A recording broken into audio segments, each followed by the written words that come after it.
Hello, dear viewer. A warm welcome to this literary journey.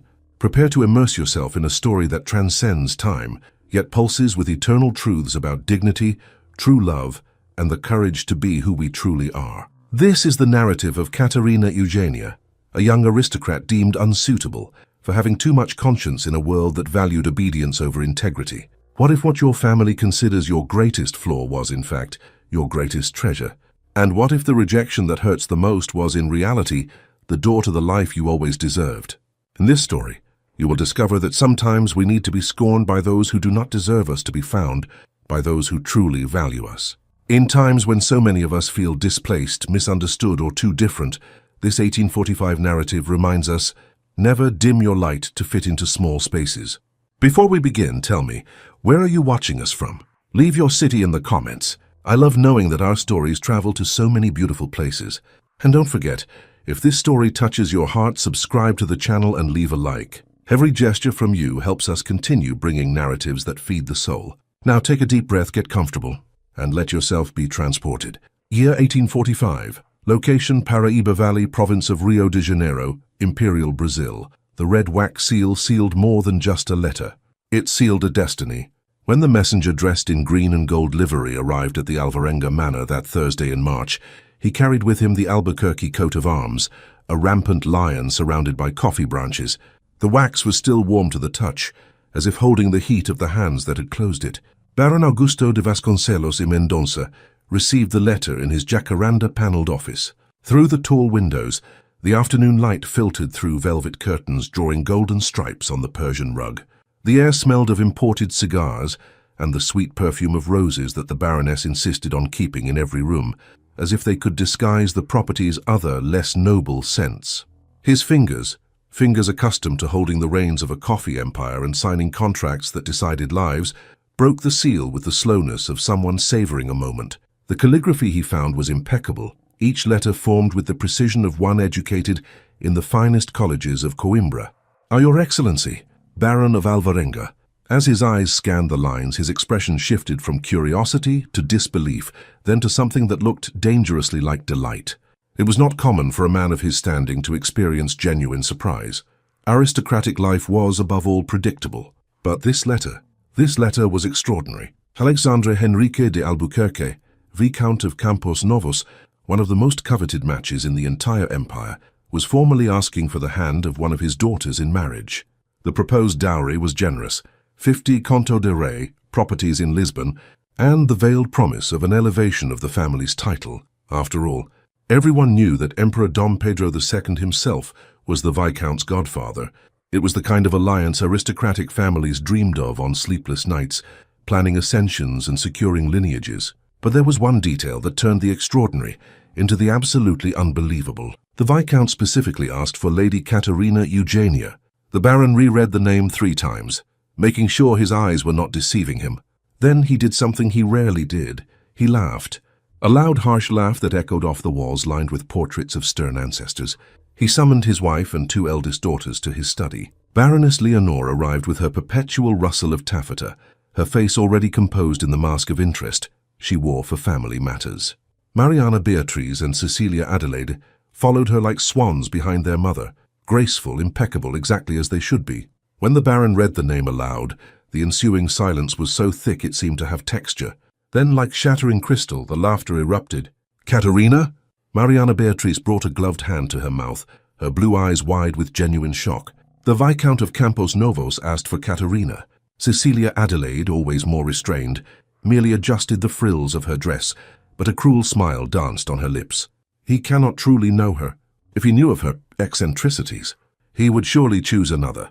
The Baroness took the letter from her husband's hands, her narrow eyes scanning every word as if searching for hidden traps. When she finished, a venomous satisfaction lit up her face. "This," she said slowly, "is providential." And it was. Because Katarina Eugenia de Vasconcelos y Mendonça was not just the 3rd daughter, the least beautiful, the least talented in the arts that mattered in the salons. She was, in the words often whispered by the Baroness in moments of frustration, a walking disgrace. Her history of scandals had begun early. At 13, during a soirée at the imperial court, she had publicly argued with a deputy about the morality of slavery. Citing French and English philosophers, with a fluency that left everyone stunned and horrified. A young lady did not have opinions on politics. A young lady certainly did not express them in public. At 17, she had been seen distributing food and medicine to the enslaved people of neighboring properties during a yellow fever epidemic, not from a distance with gloves and a handkerchief to her nose, as charitable ladies did. No. Katarina had entered the slave quarters, soiled her silk dresses, held feverish hands, cleaned wounds. The scandal had lasted for months. 6 months before this letter, she had committed what the family considered her gravest sin. She had intercepted the sale of an enslaved family that was to be separated, a mother of 3 children sold to a plantation in the north, far from her children. Katarina had used her own savings, saved from birthday gifts over the years, to buy them. And then, in an act that nearly caused the Baroness to collapse, she had immediately freed them all. The Baron had needed to intervene politically, use favors, distribute discreet bribes to hush up the incident. "She is a stain on this name," the Baron said now, slamming the letter on the mahogany desk. "A woman with ideas above her station. The Viscount does not know what he is getting into." "But we do," the Baroness smiled, and there was something sharp in that smile. "And we will say nothing." The plan formed right there, in that fragrant office, as the afternoon sun cast ever longer shadows. They would accept the proposal immediately. They would prepare Katarina for the engagement, with strict instructions of silence and obedience. The wedding would happen quickly, before the Viscount discovered her true nature, before she could commit some new scandal to ruin everything. Once married and living 80 kilometers away, at the Campos Novos plantation, Katarina would be her husband's problem. "And the best part," said the Baron with a cruelty he didn't bother to hide, "is that Alexandre de Albuquerque is known for his moral rigidity and discipline. When he discovers what kind of wife he has—" He didn't finish the sentence. He didn't need to. The Baroness was already calculating. The dowry would be minimal, just 10 contos de re, a fifth of what the Viscount offered, some old jewels she no longer wore, and elderly house slaves too old to be useful. If the Viscount questioned it, they would say it was appropriate for the 3rd daughter. "Where is Katarina?" the Baron asked. "In the library, I imagine," Mariana replied with disdain. "Always with those dreadful books." "Have someone fetch her," the Baroness ordered. "We have news for her." While a maid was dispatched, the 4 remained in the office, savoring the unexpected solution to their most persistent problem. Outside, the shadows lengthened over the impeccable gardens, over the drying yards where coffee baked in the sun, over the slave quarters that Katarina watched from her window, with a sorrow she could never explain to her family. And somewhere in the library, between volumes of political philosophy she had to hide among etiquette texts, Katarina Eugentimo lived her last moments of ignorance before her entire world would change. The red seal was already broken. Destiny sealed. How will Katarina react upon learning she will be sent far away, married to a stranger? And who truly is the mysterious Viscount who has chosen her? 7 years earlier, April 1838, the imperial palace of San Cristovum buzzed like a hive of silk and jewels. Baccarat crystal chandeliers hung from the high ceiling like captured constellations, each prism casting rainbows on the walls covered in golden damask. 300 guests, the cream of the imperial aristocracy, danced Viennese waltzes that floated through the air like perfumed sighs. It was the celebration of the young Emperor Dom Pedro II's 13th birthday, and attendance was not optional for anyone wishing to maintain relevance at court. Alexandre de Albuquerque was 29 that night. Recently returned from Coimbra, where he had spent 5 years studying law, he observed the festivity with the polite disinterest of someone who had already seen the salons of Lisbon and Paris. He had been introduced to dozens of eligible young ladies throughout the evening, all impeccable in their imported French gowns, all saying exactly what was expected of them, all so perfectly interchangeable that he could no longer distinguish one face from another. He was considering an early departure when he noticed a small commotion near the main doors. 3 young ladies were being presented to the court for the first time. One could recognize a debutante by the white camellia in her hair, the impeccable elbow-length gloves, the poorly disguised nervousness in her eyes. 2 of them were stunning in a conventional and predictable way. The eldest, whom someone whispered was Mariana Beatriz de Vasconcelos, had the ethereal beauty of Madonnas painted on church ceilings. She had played the piano earlier with a technique that drew polite applause, flawless, technically perfect, completely soulless. The second, Cecilia Adelaide, moved with a supernatural grace as if floating a few inches above the marble floor. She had danced a waltz with the minister's son, and the salons were still buzzing. The third was different. Katarina Eugenia was 13 that night, and she seemed profoundly uncomfortable in her own skin. Her white tulle dress was appropriate and expensive, but she wore it like unfamiliar armor. While her sisters chatted animatedly with suitors and courtiers, Katarina observed everything, with eyes too analytical for her age. Grey-green eyes that seemed to be cataloguing, questioning, judging. Alexandra noticed when she discreetly moved away from her family, skirting the edge of the ballroom, like a bird testing the bars of its cage. He noticed when she stopped before one of the large paintings adorning the walls, an idealized depiction of the discovery of Brazil, with indigenous people kneeling before a Christian cross. He noticed the critical expression that crossed her young face. And then it happened. The incident began with the sound of shattering glass. A young marquis, son of a traditional family from Minas Gerais, was visibly drunk. He gestured broadly as he spoke, his glass of red wine swinging dangerously in his hand. When a young enslaved boy, no more than 15, approached to offer more drink, the marquis made a sudden move. The wine spilled, not on the marquis, but on the sleeve of his own coat, a result of his careless gesturing. But he, with the twisted logic of the drunk and the powerful, did not see it that way. He saw only a convenient target. "You wretch!" The marquis's voice cut through the nearby conversations. "You spilled wine on me." The enslaved boy turned pale, his eyes wide with terror. "Sir, I did not—" "Silence!" The marquis looked around, his eyes feverish. Someone handed him a whip, because yes, there were whips available even at imperial balls, tools so common their presence was not even questioned. "I will teach you to be careful." The silence that followed was not shocked. It was expectant. This happened. It was normal. No one would interfere. The marquis raised his arm. The whip uncoiled like a serpent, and then a young but extraordinarily firm voice cut through the ballroom. "Stop at once!" 300 heads turned. The whip froze in mid-air. Katarina Eugenia de Vasconcelos y Mendonça, age 13, had risen from where she was sitting. Her small hands gripped the edge of the table as if it were the railing of a ship in a storm. At 13, before 300 aristocrats, she confronted a marquis. "This young man has done nothing wrong." Her voice trembled slightly, but it did not break. "I saw the entire interaction. Your lordship spilled the wine on yourself while gesturing. The boy was 3 paces away when it occurred." The silence was now absolute. You could hear the wax melting from the candles.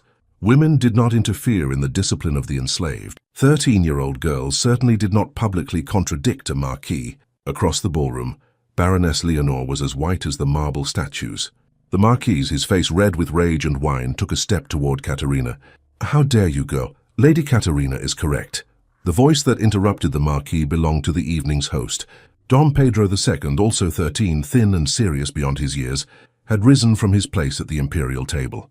"We also observed the incident. The boy is innocent." The imperial intervention was not just support. It was law. The marquis, trembling with impotent rage, dropped the whip. The young enslaved boy was discreetly removed from the ballroom, saved by a brave girl and a child emperor with a conscience. Alexandra watched it all with a growing fascination he couldn't name. That girl possessed something extraordinary, something he rarely saw even in men 3 times her age, moral courage in a world of elegant cowardice. He watched as Katarina's family quickly removed her from the ballroom, as the Baroness whispered furiously in her ear, as the Baron apologized profusely to all present for his youngest daughter's eccentricity. But he also saw, just as Katarina passed through the doors, she glanced back once, not with regret, with certainty. That night, Alexandre de Albuquerque did something unusual. He asked a friend of the Vasconcelos family to provide him with information about them. In the following years, he made discreet inquiries.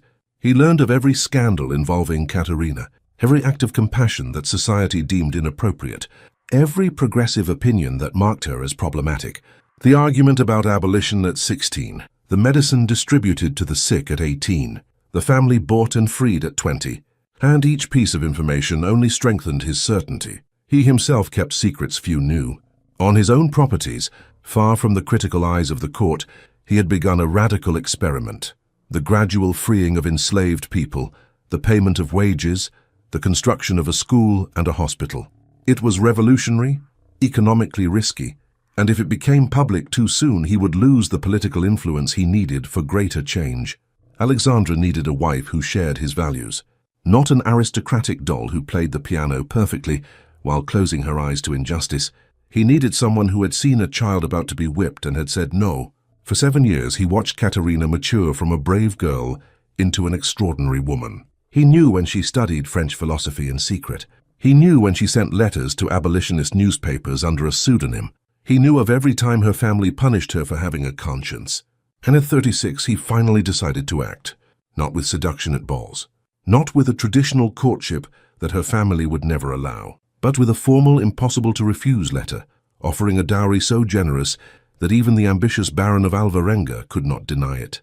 Alexandre de Albuquerque asked for Katarina Eugenia's hand, knowing exactly who she was, and hoping that she was just as brave now as she had been at 13. What will happen when Katarina discovers she was chosen? And why would a viscount wait 7 years for a woman society deems unsuitable? Katarina was not present when the letter arrived.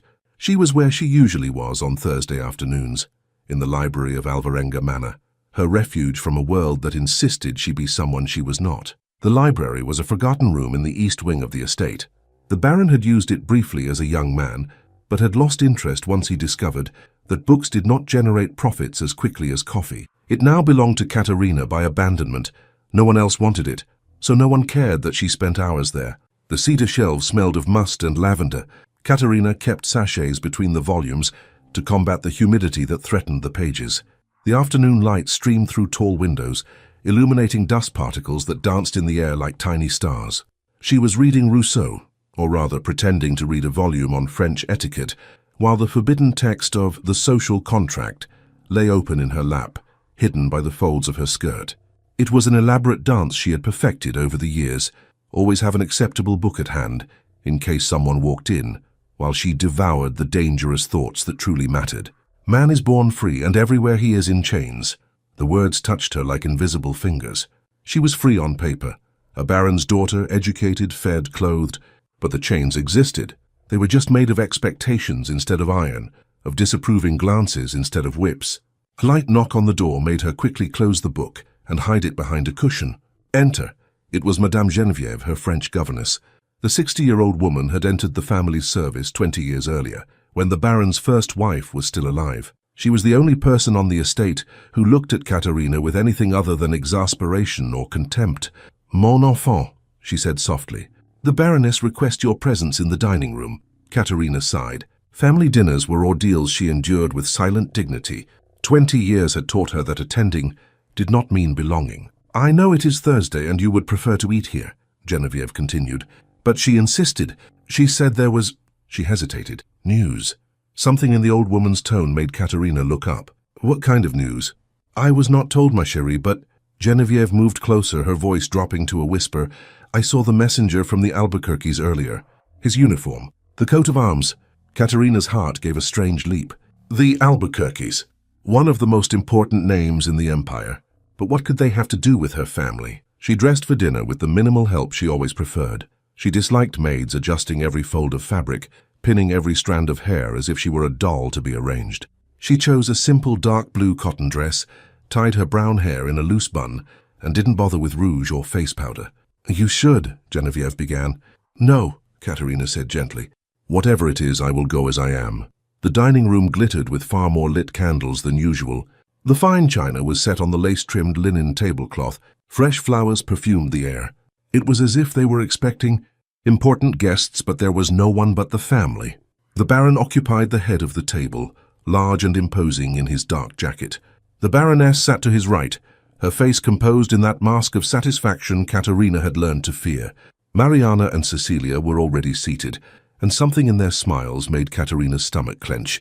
"Sit down, Katarina," the Baron ordered, and there was a false softness in his voice that alarmed her. She sat in silence, her hands folded in her lap. The soup was served, pumpkin cream with nutmeg. Katarina stirred it without interest, waiting. The silence stretched on, heavy and expectant. Finally, between the soup and the fish course, the Baron cleared his throat. "Katarina, we received an extraordinary piece of correspondence today." She kept her eyes on her plate. "The Viscount of Campos Novos, Alexandre Enrique de Albuquerque, has formally asked for your hand in marriage." The fork slipped from her fingers, clattering against the china, with a sound that echoed in the silence. What?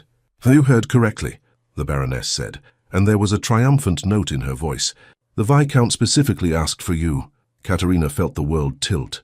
Marriage, Alexandre de Albuquerque, a man she barely knew, whom she had only seen from a distance at court events over the years, a tall, serious figure always surrounded by admirers and suitors. But why? The question escaped before she could stop it. She immediately knew it was a mistake. Mariana and Cecilia exchanged glances, their lips trembling with suppressed laughter. "Those are impertinent questions," the Baroness cut in coldly. "You should be grateful for the opportunity. Few women with your reputation would receive a proposal from a viscount." There it was. The word unsaid but always present, reputation. As if Katarina were damaged goods, a discounted item on the shelf of aristocratic marriages. "You have already accepted, I presume?" The words came out more bitter than she intended. "Naturally," said the Baron. "The contract will be signed tomorrow. Preparations will begin immediately." "And when would this happen?" "You will leave for the Campos Novos plantation in 10 days. 10 days. 10 days until her entire life changed. 10 days to say goodbye to the only home she had ever known, even if it was a home that had never truly wanted her. The Viscount desires a swift wedding," the Baron continued. "Very convenient, don't you think?" Oh, she saw the convenience. She saw it perfectly. They were getting rid of her in the most advantageous way possible, before she could cause more scandals, before she completely ruined her sister's chances. "And the dowry?" she asked, because if she was going to be sold, she at least wanted to know the price. An uncomfortable silence. Then the Baroness, "Ten contos de reis." Some family jewels, a few housemaids, appropriate for a third daughter. Katarina didn't know much about aristocratic dowries, but she knew that was insulting. Mariana would receive at least 50 when she married, Cecilia no less than 30. "I understand," was all she said. The rest of the dinner passed in a haze. Conversations flowed around her. Discussions about preparations, about what to pack, about how she should behave. Katarina ate mechanically, each bite tasteless, each word like another brick being added to a wall between her and her family. When she was finally dismissed, she climbed the stairs slowly, her legs heavy. Her room was simple compared to her sister's, smaller, more remote, furnished with pieces left over from other wings. But it was hers. She closed the door, leaned against it, and allowed herself the luxury of silent tears. A marriage to a man who didn't know her, who must have asked for one of her sisters and received her by mistake or misinformation. When he discovered who she really was, strong opinions, no interest in empty etiquette, unable to feign indifference in the face of injustice, what would happen? A soft knock on the door. "C'est moi, chérie," came Genevieve's voice. Katarina opened it. The old woman entered, carrying a tray with chamomile tea and honey biscuits. "I thought you might need this." Katarina collapsed into the chair near the window. Genevieve poured the tea in silence, then sat on the edge of the bed, her wrinkled hands folded in her lap. "They are happy to be rid of me," Katarina finally said, her voice hoarse. "The brutal honesty was strangely comforting. "And the Viscount, he doesn't know who I really am. When he finds out—" "Mon enfant," Genevieve interrupted gently, "have you considered that perhaps he knows exactly who you are?" Katarina looked at her, confused. "Alexandre de Albuquerque is no fool," the old woman continued. "He is 36 and has yet to marry, despite being one of the most desired matches in the empire. They say he is different, that he is educated beyond what is common, that he holds progressive ideas which he keeps discreet. How do you know this?" Genevieve smiled. "Old governesses hear things. And I have a cousin who works for the Dowager Countess of Albuquerque, his mother. The stories she tells—" "What stories?" "That the Countess is a fervent abolitionist, that she raised her son with unusual values, that he frees the enslaved on his properties, pays wages, has built a school. All in secret, but the stories leak out." Katarina's heart began to beat faster. "Is this true?" "I cannot guarantee it. But, chérie," Genevieve took her hands, "in my long life I have learned that truly intelligent men do not choose wives for beauty or a talent for playing the piano. They choose for character, for courage." The tears returned, but they were different now. "That would be impossible." "Would it? You saved a boy from being whipped when you were 13 in front of the entire court. Do you think no one remembered? That no one admired it?" Katarina closed her eyes. That night seemed so long ago, but she remembered the certainty she had felt, the certainty that some things were simply right regardless of the cost. "What should I do?" she whispered. "Go," Genevieve said simply. "Go and be yourself. If he wanted you because he heard who you are, then give him that truth. And if he wanted you by mistake," she squeezed Katarina's hands, "then at least you will be leaving this house." They sat in silence as the tea grew cold. as night fell over the Paraíba Valley, as destiny turned on its invisible wheel. 10 days until everything changed. Katarina decided that night she would not go as a victim. She would not go as a shamed commodity. She would go as herself, whole, honest, brave. And if Alexandra de Albuquerque rejected her, upon truly knowing her, at least she would do it with her dignity intact. And so begins the journey that will change everything. But who really is this mysterious Viscount? And what will happen when Katarina discovers the truth? March 22nd, 1845. Dawn arrived tinged with rose and gold, and with it, Katarina's final transformation from daughter to property, from person to a marriage promise. The carriage the Viscount had sent waited at the entrance of Alvarenga Manor like an invitation or a sentence. It was hard to tell which.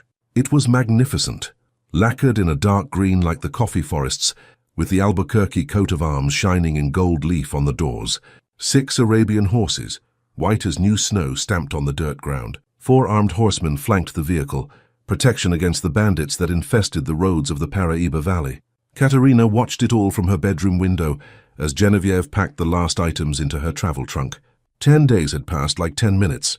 There had been so much to do. Seamstresses taking measurements for the trousseau, lists of items to pack, rigid instructions on how to behave. Smile, but not too much. Speak, but do not opine. Be pleasant, but not memorable until the marriage is consummated, the Baroness had repeatedly instructed. Katarina had promised nothing. Now dressed in a navy blue traveling suit with white lace details, she looked at herself one last time in the mirror. Her brown hair was tied in a simple bun. No jewelry other than a small silver brooch that had belonged to her real mother. A pale face, determined eyes. "You look beautiful," Genevieve said softly. "I am terrified," Katarina corrected. "C'est normal. It would be strange if you were not." The farewell was as formal and cold as expected. The Baroness kissed her cheek without warmth, leaving only the scent of her expensive rose perfume. The Baron touched her forehead with dry lips. Mariana and Cecilia waved lace handkerchiefs, their expressions more relieved than sad. But when Katarina hugged Genevieve, the old woman held her with surprising strength. "Wait," she whispered, slipping something into Katarina's hands. "Something I should have given you years ago." It was a small faded velvet pouch. Inside, Katarina felt the texture of paper. Letters.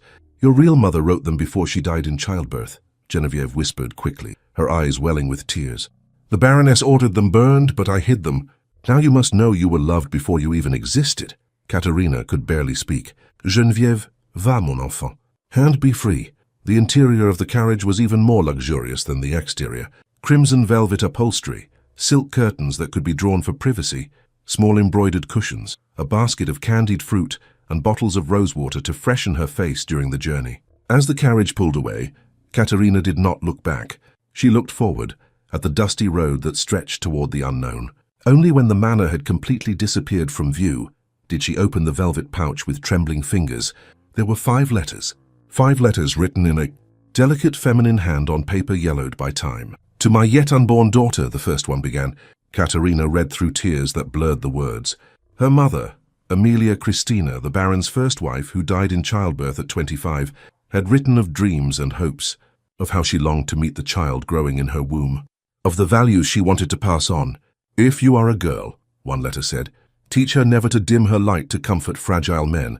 Teach her that kindness is not weakness, that compassion is courage, that standing up for what is right is always worth any social cost."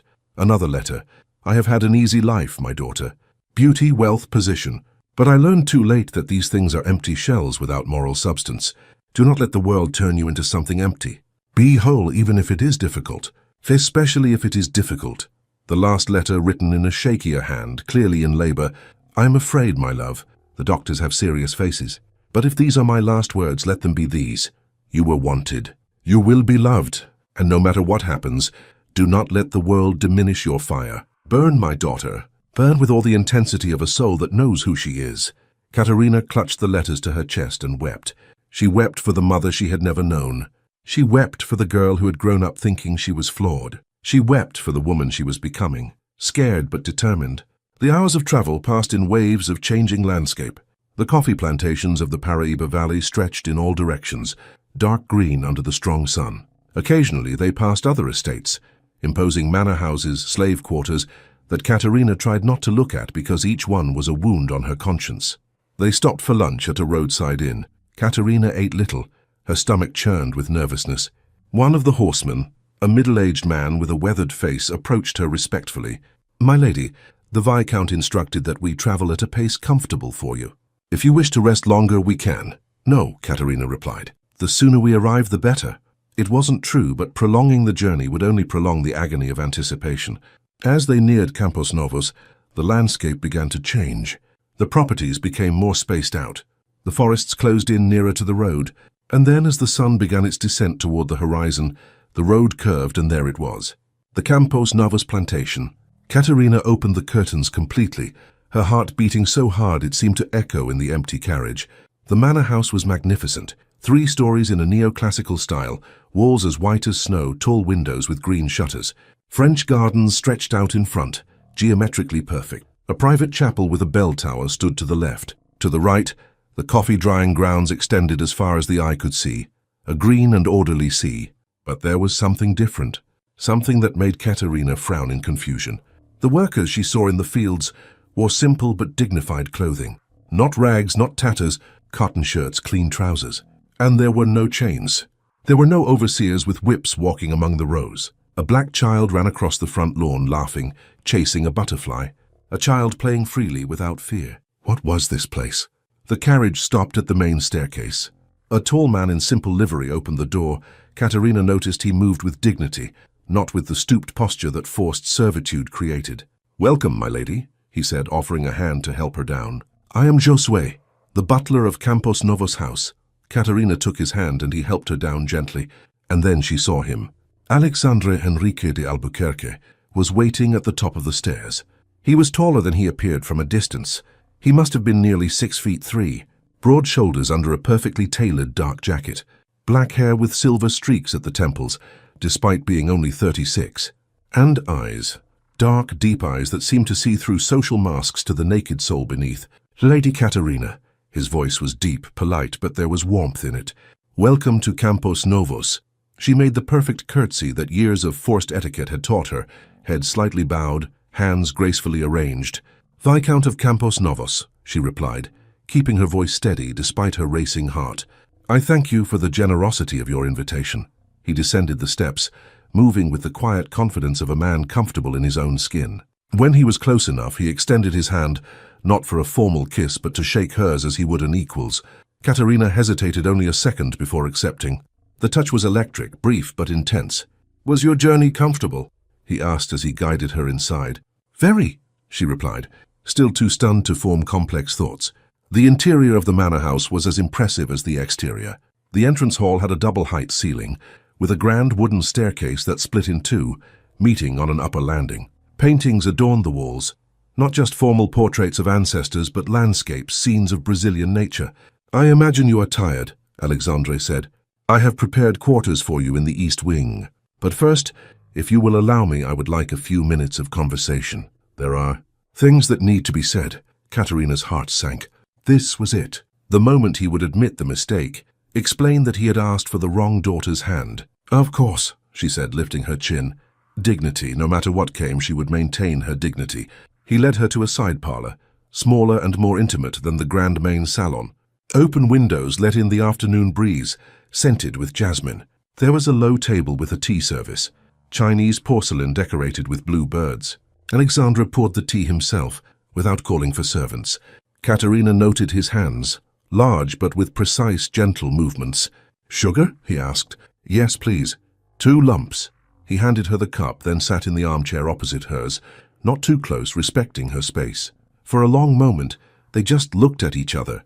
Katarina tried not to be the first to look away, a silent test of wills. Finally, Alexandra spoke. "Lady Katarina, I must ask you some questions that may seem impertinent." "Ah, so this was how it would begin." "Please," she said, keeping her voice neutral. "Why do you think I asked for your hand?"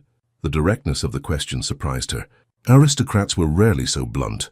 Katarina decided to be equally honest. "Because you did not know me, or because my family deceived you in some way. Because surely knowing me, you would not have chosen the problematic daughter over the beautiful and talented ones." He took a sip of tea, his eyes never leaving hers. "And what if I told you that I chose you because of your problematic reputation?" The air left her lungs. I don't understand." 7 years ago, Alexandra said calmly. At a ball in the Imperial Palace, I saw a 13-year-old girl confront a marquis to save a boy from being whipped. I saw moral courage that men 3 times her age did not possess. Katarina felt the world tilt. You remember? I never forgot. And in the following years, I did something some would consider invasive. I made inquiries about you. Her face flushed. What? I learned of every time you defended the defenseless, every time you placed conscience above social convenience. The argument about abolition, the medicine distributed during the epidemic, the family you bought and freed. My family, they said those things were scandals, Katarina whispered. They were. To a sick society, moral health is always a scandal. The words struck something deep within her. Tears pricked her eyes, but she held them back. So you know about who I am? I know of every flaw your family attributed to you, and I admire everyone. But my family thought they were playing a trick on you. They sent me as a punishment for me and a deception for you. Alexandra placed his cup on its saucer with deliberate care. I suspected as much. The ridiculous dowry they offered confirmed it. 10 contos when 50 would have been appropriate. But it doesn't matter, Katarina. I did not marry for a dowry. She noticed he had used her first name. The intimacy both shocked and warmed her. We are not yet married, she pointed out, her voice trembling. True, he agreed. And that is why I have a proposal. What is Alexandra about to propose? And how will Katarina react to discovering she was chosen for exactly who she is? Alexandra rose, walking to the window. The evening light gilded his profile, making him seem almost unreal, like a figure from a novel, not a man of flesh and blood standing a few feet away. Katarina, he said, still looking out at the gardens, I do not want you to marry me out of obligation. I do not want a wife who came because she had no choice. She waited, her heart beating so hard she was sure he could hear it. He turned to face her. I propose an arrangement. 6 weeks before any final decision on the marriage, you will be settled in the east wing of the manor, in your own quarters with your own maids. You will have complete privacy and freedom within the estate. Katarina tilted her head, confused. And then we will get to know each other, truly. We will talk, walk, share meals. I want you to know me not as the Viscount of Campos Novos, but as Alexandra. And I want to know not the Lady Katarina your family forced you to pretend to be, but the woman you truly are. And at the end of the 6 weeks, you will decide.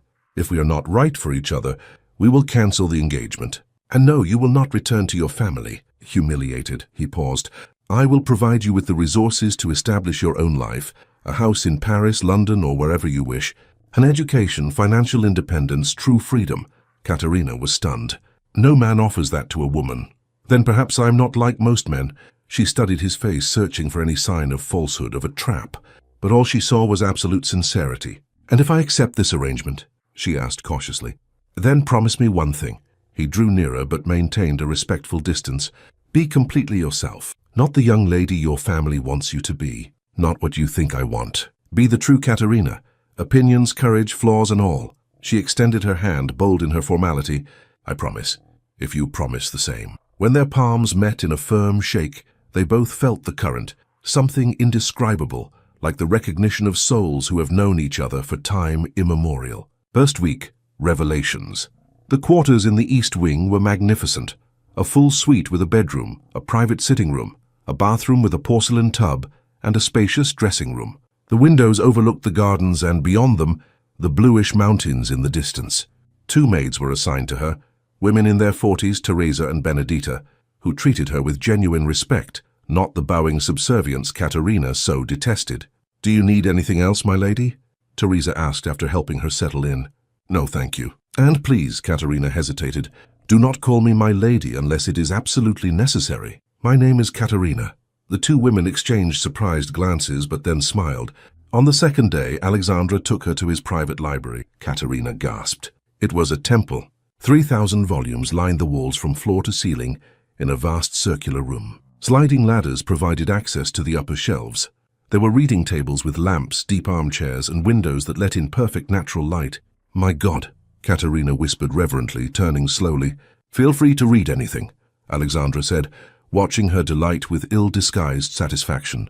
She pulled a volume at random, Rousseau's The Social Contract, then another, Malthus's An Essay on the Principle of Population, a third, Mary Wollstonecraft's A Vindication of the Rights of Woman, in the original English. You own Wollstonecraft, she breathed. You know of her? Alexandra seemed impressed. I read it in secret. My family would have burned it if they knew. Here, he said softly, nothing needs to be hidden. They spent hours that first week just discussing political philosophy. They discovered a startling agreement on abolition, universal education, and natural rights. They disagreed vigorously on classical economics versus state intervention, but it was a respectful, energizing disagreement. Do you really believe women should vote? He asked one afternoon, not with scorn but with genuine curiosity. I believe that rational human beings, regardless of sex, should have a voice in the decisions that govern their lives, she replied. What do you think? I think it is revolutionary. And correct. On the third night, Alexandra showed her something few knew about: work contracts. Legal documents freeing every enslaved person on his properties, replacing servitude with salaried employment. I started 2 years ago, he explained. I freed them all, built decent houses for the families. I pay fair wages. I built a school and a hospital. Katarina held the documents with trembling hands. You lost half your profits. I gained my conscience. She looked up, tears streaming freely. You did what I always dreamed my father would do. Your father, Alexandra said softly, is a moral coward. You are not. It was the first time someone had validated not just her actions but her core values. Second week, connection. Alexandra told her about his mother, the Dowager Countess Amelia, curiously the same name as Katarina's biological mother, a fervent abolitionist who had raised her son with values that were radical for the time. She said that a marriage without intellectual respect was a gilded prison, no matter how beautiful the cage. He shared as they walked through the gardens at dusk. Katarina opened up about her years of family rejection, about growing up feeling fundamentally flawed because her heart insisted on aching at injustices she was supposed to ignore. My stepmother. She is not cruel by nature, but she sees people as chess pieces. Mariana and Cecilia are valuable pawns.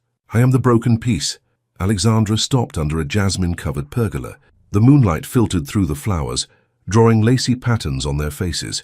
You are not flawed, he said with an intensity that made her shiver. You are extraordinary in a mediocre family. When he reached out and wiped a tear from her cheek with his thumb, it was the first touch that wasn't purely formal. Katarina felt a warmth spread from where he touched her, down her neck, flooding her chest. Third week, a controlled scandal. Katarina asked to visit the school Alexandra had built. It was a simple but solid building, with large windows that let in light. Inside, 40 children, all formerly enslaved, now free, were learning to read, write, and do arithmetic. The teacher, an educated black woman Alexandra had hired from São Paulo, approached. Viscount, good to see you. And this is Lady Katarina Eugenia, my fiancée, he introduced. And Katarina noted the pride in his voice.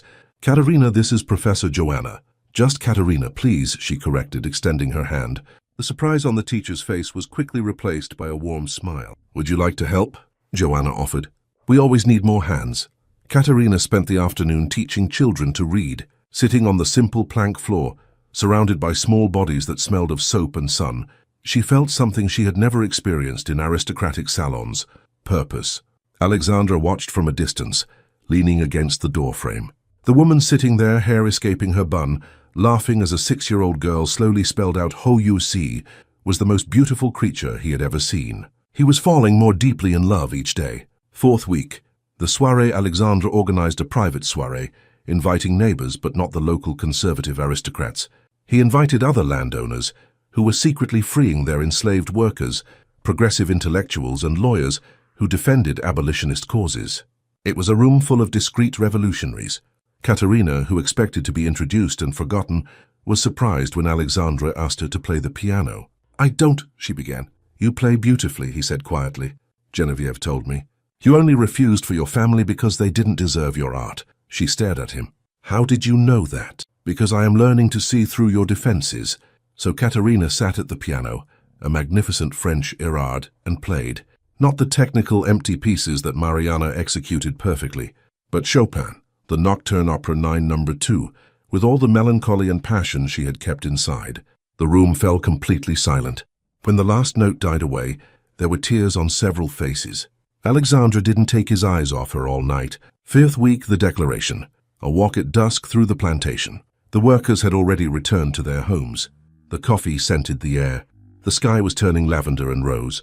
Alexandra stopped under an old silk floss tree, covered in pink flowers that fell like soft snow. "Katarina," his voice was hoarse, emotional in a way she had never heard before.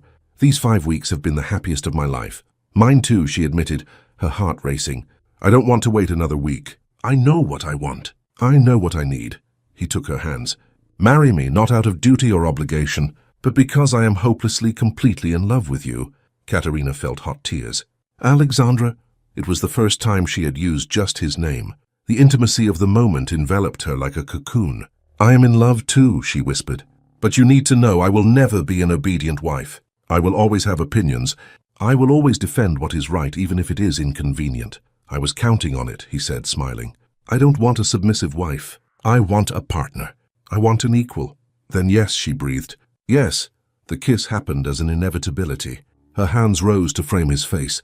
His arms pulled her close, and under the silk floss tree at sunset, two souls finally touched. It was not the chaste kiss of an aristocratic betrothal. It was the kiss of two people finding completeness in each other. 6th week, preparations.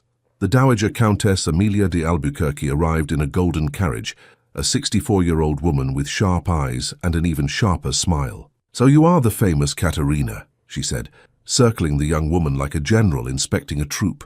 Katarina lifted her chin. "Yes, my lady." "Well, thank God," the Countess declared. "Finally a daughter-in-law with a brain. I was worried he would choose some empty-headed doll." They understood each other immediately. Katarina insisted on sewing her own wedding dress, a radical choice. Aristocrats had them made by the finest seamstresses.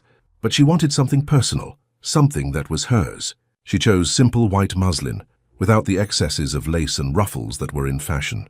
An empire waist, short sleeves and a single detail, a delicate embroidery of jasmine on the neckline, the flowers that scented the gardens where Alexandra had declared his love. Alexandra commissioned a special ring from a goldsmith in Lisbon. When it arrived, Katarina saw the internal engraving, "Libertas et amor," freedom and love. "Because that is what we are," he explained, "free to choose each other, and united by true love." The wedding was set for Saturday, May 10th. Small, intimate, only 50 guests, true friends, not social obligations. The Vasconcelos family was invited out of protocol. They responded with a cold telegram, "Unable to attend, blessings." Katarina folded the telegram and put it away. It didn't hurt as much as she had imagined. She was free. The night before the wedding, she and Alexandra walked in the gardens. The full moon illuminated everything in silver. "Tomorrow," he said, "you will be the Viscountess of Campos Novos." "Tomorrow," she corrected, "I will be your wife. The title is just a word." He pulled her close, resting his chin on the top of her head. "You make me want to be a better man." "You already are," she whispered against his chest, hearing his steady, constant heartbeat. "You already are." The wedding approaches. But can this newfound happiness truly last? And what will happen when the outside world begins to press in again? Saturday, May 10th, 1845. Dawn arrived like a blessing, a clear sky without a single cloud. The air was scented with jasmine, coffee blossoms, and the fresh dampness of earth irrigated during the night. Katarina awoke before the sun had fully risen. From the window of her quarters, she watched the estate come to life. Workers walking to the communal breakfast, children running along the paths, the world functioning not with the tense silence of slavery, but with the natural hum of free people starting their day. Today she would be married. Teresa and Benedita entered carrying trays with coffee, fresh bread and fruit, but Katarina could barely eat. Her stomach was a knot of nerves and anticipation. "Are you ready, Katarina?" Teresa asked softly. "I am terrified," she admitted. "A good sign," Benedita smiled. "It would mean little if it weren't important enough to be frightening." The dress she had sewn herself waited in the closet. When she put it on with the help of the two women, Katarina barely recognized her own reflection. Not for its beauty. She would never be beautiful in the conventional sense. But there was something different in her eyes, something that looked like hope. Her hair was arranged simply, with loose tendrils framing her face. Fresh jasmine flowers were woven into the bun. No elaborate jewelry, just the simple pearls that had belonged to her real mother, discovered at the bottom of the small velvet pouch Genevieve had given her. When she descended the internal staircase leading from the east wing to the main hall, the Dowager Countess Amelia was waiting for her. "My dear son's heart would break if he could see you now," the lady said, her eyes welling with tears, "because he would finally understand that angels truly exist.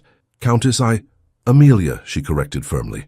"We are family now, and let me do what should have been your father's privilege." She offered her arm. Katarina took it. squeezing with a gratitude that words could not express. The chapel of Our Lady of Piety was small and perfect. Whitewashed walls, a dark wooden ceiling, a simple altar decorated with wildflowers, pews that could seat perhaps 80 people, but only 50 places were occupied. There was no pomp. There were no hundreds of bored aristocrats attending out of obligation. There were only people who truly cared. Father Anselmo de Braganza, the family's chaplain for 30 years, waited at the altar. Beside him, Alexandra. Katarina paused at the entrance, her breath caught. He wore a dark but simple formal suit. No excessive decorations, no ostentation. Black hair combed back, his eyes fixed on her with an intensity that made her tremble. As she began to walk down the central aisle beside Amelia, Katarina did not look away from him. And he did not look away from her. The choir, formed by farm workers, their voices untrained but sincere, sang a simple hymn. The music filled the chapel like a prayer-made sound. When they reached the altar, Amelia kissed Katarina's forehead and placed her hand in Alexandre's. "Take care of her," the Countess whispered to her son. "With my life," he promised. Father Anselmo began the ceremony. The words were traditional, but Katarina barely heard them. She was lost in Alexandra's eyes, in the large warm hands holding hers. Then came the time for the vows. "Viscount Alexandre Enrique de Albuquerque," said the priest, "do you promise to love, honor, and respect Lady Katarina Eugenia, in joy and sorrow, in richness and poverty, in health and sickness, until death do you part?" Alexandra held Katarina's hands tighter. "I promise, and I promise more, to never diminish her spirit, to never silence her voice, to never turn my partner into property." A murmur of surprise rippled through the chapel. Personalized vows were unusual. The priest blinked, then smiled. "Lady Katarina Eugenia de Vasconcelos y Mendonça, do you promise to love, honor, and respect Viscount Alexandre Enrique, in joy and sorrow, in richness and poverty, in health and sickness, until death do you part?" Katarina took a deep breath. "I promise, and I promise more, to be his equal in all battles, his conscience when mine is clearer, his strength when his falters." Alexandre smiled, that rare smile that transformed his serious face into something radiant. "Then, by the power vested in me by the Holy Church and the Empire of Brazil," Father Anselmo declared, his voice echoing off the stone walls, "I now pronounce you husband and wife. What God has joined, let no man put asunder." He looked at Alexandra, his eyes shining. "So you may kiss your wife, my son." The kiss was chaste, appropriate for an altar, but there was a promise in it, a promise of all the kisses that would come later, away from watchful eyes. When they turned to face the guests, the choir burst into music, not a formal religious hymn, but a coffee worker's song, transformed into a celebration. Voices rose, strong and free, singing of hope and new beginnings. Katarina and Alexandre walked back down the aisle, now husband and wife, as flowers were tossed by children who didn't fully understand the moment's meaning, but felt the joy. Outside, the sun shone with blinding intensity. Life awaited them. The celebration was not a formal ball in the salon. It was a party in the drying yard under the open sky. Tables were arranged in a circle.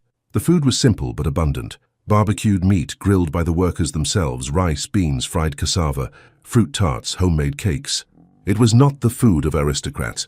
It was the food of a genuine celebration. And the scandal of scandals, workers and progressive aristocrats all sat together. Josue, the butler, shared a table with an abolitionist lawyer. Teresa laughed with a doctor's wife. Children ran between adults without distinction of color or class. It was a quiet revolution, happening in a farm's drying yard, disguised as a wedding. As the sun began to set, Alexandra led Katarina to the center of the yard. Musicians, a guitar, a viola, a bass drum, began to play. Not a formal minuet, but a simple waltz, a melody anyone could follow. "May I have this dance, Viscountess of Campos Novos?" he asked with an exaggerated bow. "Only if you promise to never call me by my title again when we are alone," she replied, laughing. "Done deal, my Katarina." And they danced, under stars that began to dot the purple sky. Surrounded by people who genuinely loved them, they twirled and twirled until they were dizzy and laughing. "We are a walking scandal," she whispered against his chest. "We are a walking revolution," he corrected, smiling into her hair.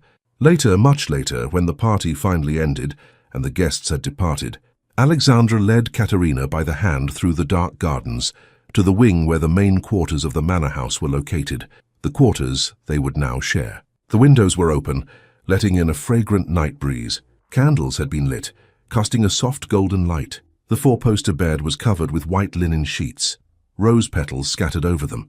A romantic touch from Amelia, surely. Katarina stopped in the center of the room, suddenly nervous.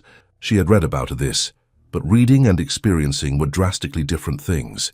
Alexandra approached slowly, as if approaching a bird that might fly away. "Katarina," she looked up. "We can just sleep if you prefer," he said softly. "There is no rush." "There will never be a rush. You are my wife, but that does not mean I have a right to your body without your genuine desire." The words touched her deeply. How many men would say that on their wedding night? "I want to," she whispered. "I'm just nervous." He smiled, that smile that melted her defenses. "I am too." "You? But you are 36, and I have never been with a woman who truly mattered," he interrupted her. "There have been others, yes, but they were mechanical. You are different. You matter. So yes, I am terrified of disappointing you." The vulnerability in his voice undid the last of her nervousness. Katarina took a step toward him, raising her hands to unbutton his waistcoat. "Then," she said, her voice firmer now, "let's find out together."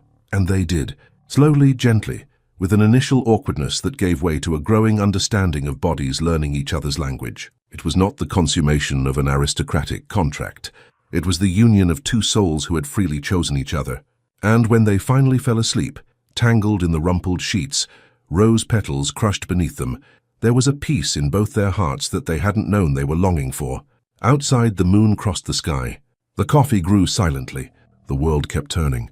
But in that bed, in that room, in that moment, everything was perfect. 6 months of perfect happiness follow. But every story needs a storm before the final calm. And that storm is about to arrive. June to November 1845. The months following the wedding were the happiest Katarina had ever known. She woke every morning to the sun streaming through the windows, Alexandra's arms around her, and the quiet certainty of being exactly where she was meant to be. Life at the Campos Novos plantation settled into its own rhythm. Katarina was not a decorative wife who spent her days embroidering and receiving visitors. She was an active partner in everything. In the mornings, she worked at the school. The children adored her. Viscountess Katarina quickly became just Katarina, or, for the youngest, Donna Kata. She taught not only reading and writing, but history, basic philosophy, and critical thinking. "Why is the sky blue?" a 7-year-old boy asked once. Instead of simply answering, Katarina took him outside. "What do you think? Did God paint it?" "A good theory. How could we test it? What else do we know about light and colors?" She taught them to question, to think, to not accept ready-made answers.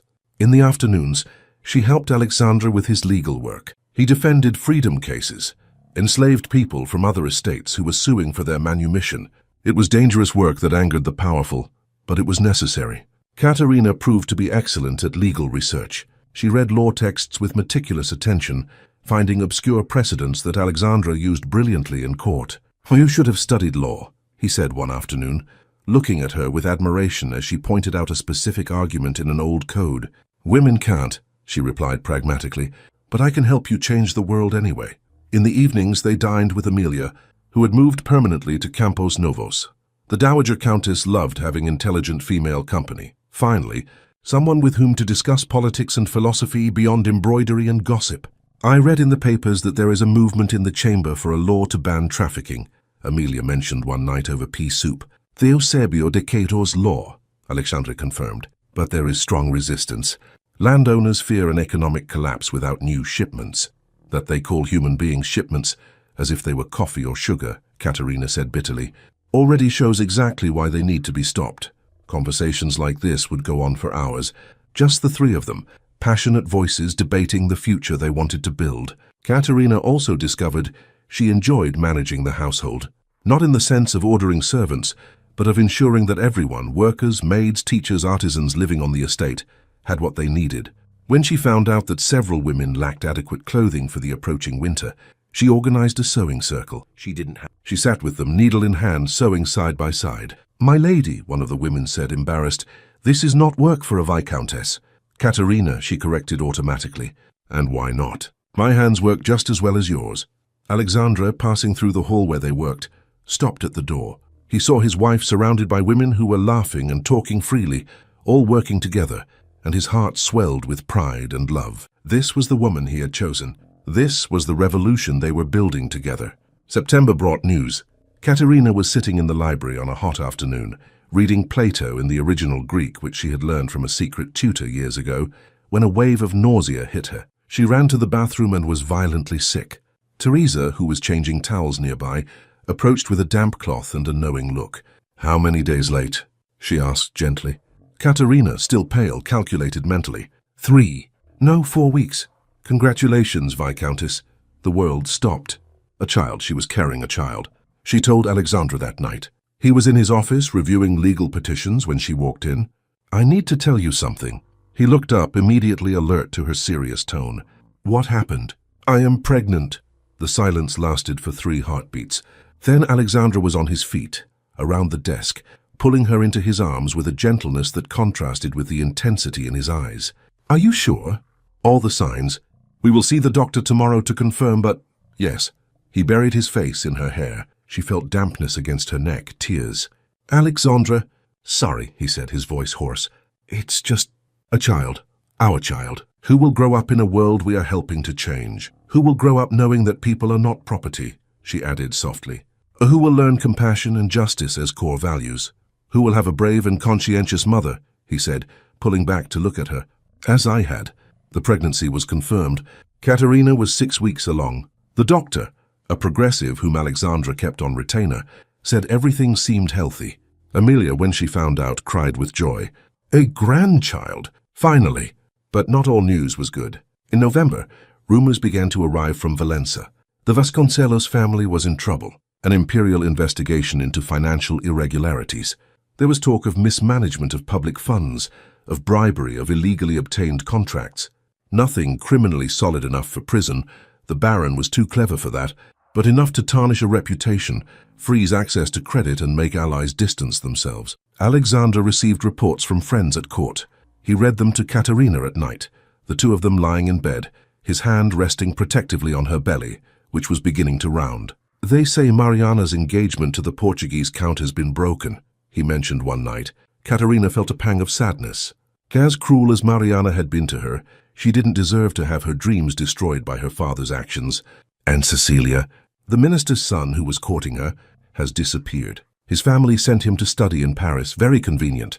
"They are going to lose everything," Katarina whispered. "Possibly.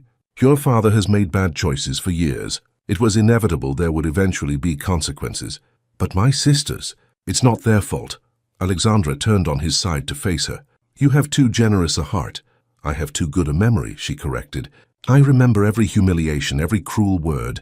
But I also remember Mariana once, when we were 12 and 9, consoling me when I fell and hurt my knee, before she learned from our mother to despise me. What do you want to do?" "Nothing. Not yet," she said. "But when they ask for help, and they will. I want to be prepared to be bigger than they were with me." He kissed her forehead. "You make me want to be a better man. You are already the best man I know." They fell asleep in each other's arms, unaware that the approaching storm would arrive sooner than they imagined. As Katarina and Alexandre build their paradise, the outside world conspires to test them. The greatest trial is yet to come. December 1845, summer arrived with force, a humid heat that clung to the skin like a second layer. Katarina, now 4 months pregnant, found her body reacting to gestation in ways no one had warned her about. Not just morning sickness, which ironically lasted all day, but also heightened emotional sensitivity, a fatigue that knocked her down without warning, and a strange glow in her eyes that Alexandra said made her even more beautiful. "I am swollen like a pumpkin," she complained one morning, looking at herself in the mirror.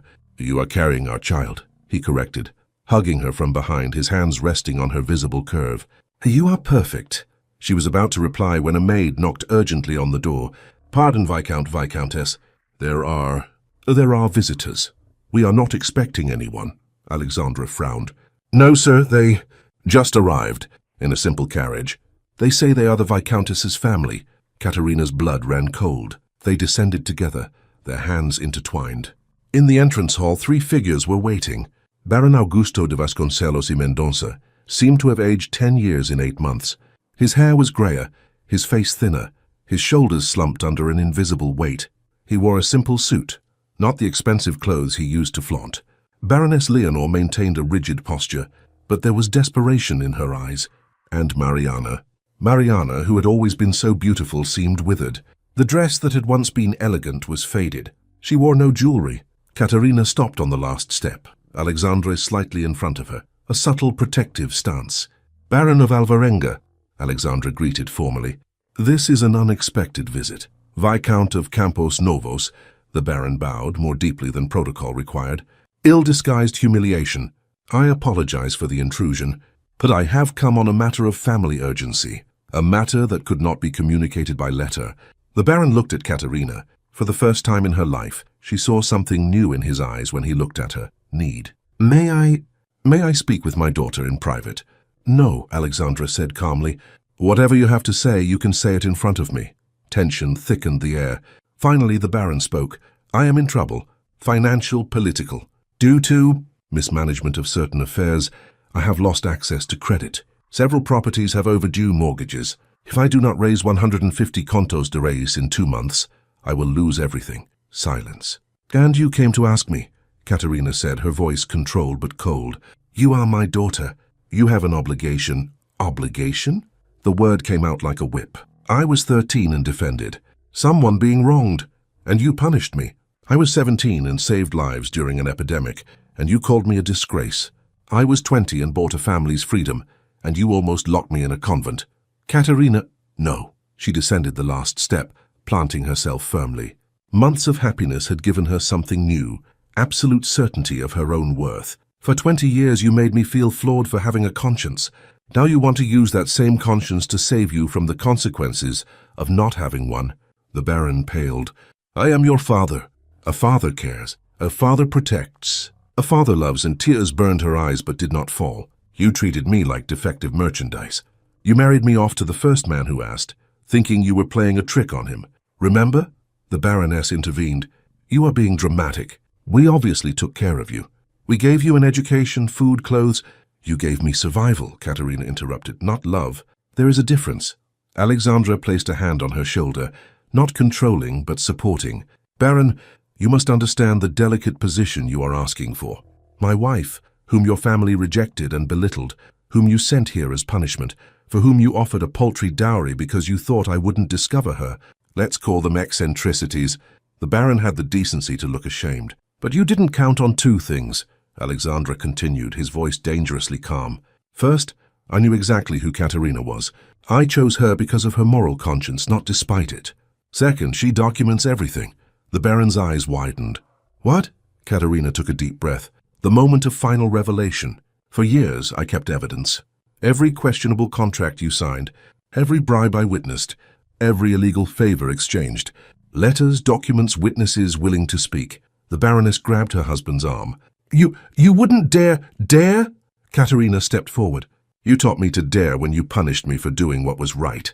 I learned that sometimes defying an unjust authority is the only moral path." A heavy silence fell over the hall. Even the servants watching discreetly from the side doors seemed to hold their breath. "Are you threatening me?" the Baron asked, his voice trembling between anger and fear. "No," Alexandra intervened, his voice sharp as a blade. "We are establishing context. You came to ask for considerable financial help from a daughter you despised. You need to understand that this requires a re-evaluation of family relations." Mariana, who had remained silent until then, stepped forward. Her hands trembled slightly. "Katarina," her voice was different without its usual arrogance. "I know I was cruel. I know I don't deserve your kindness.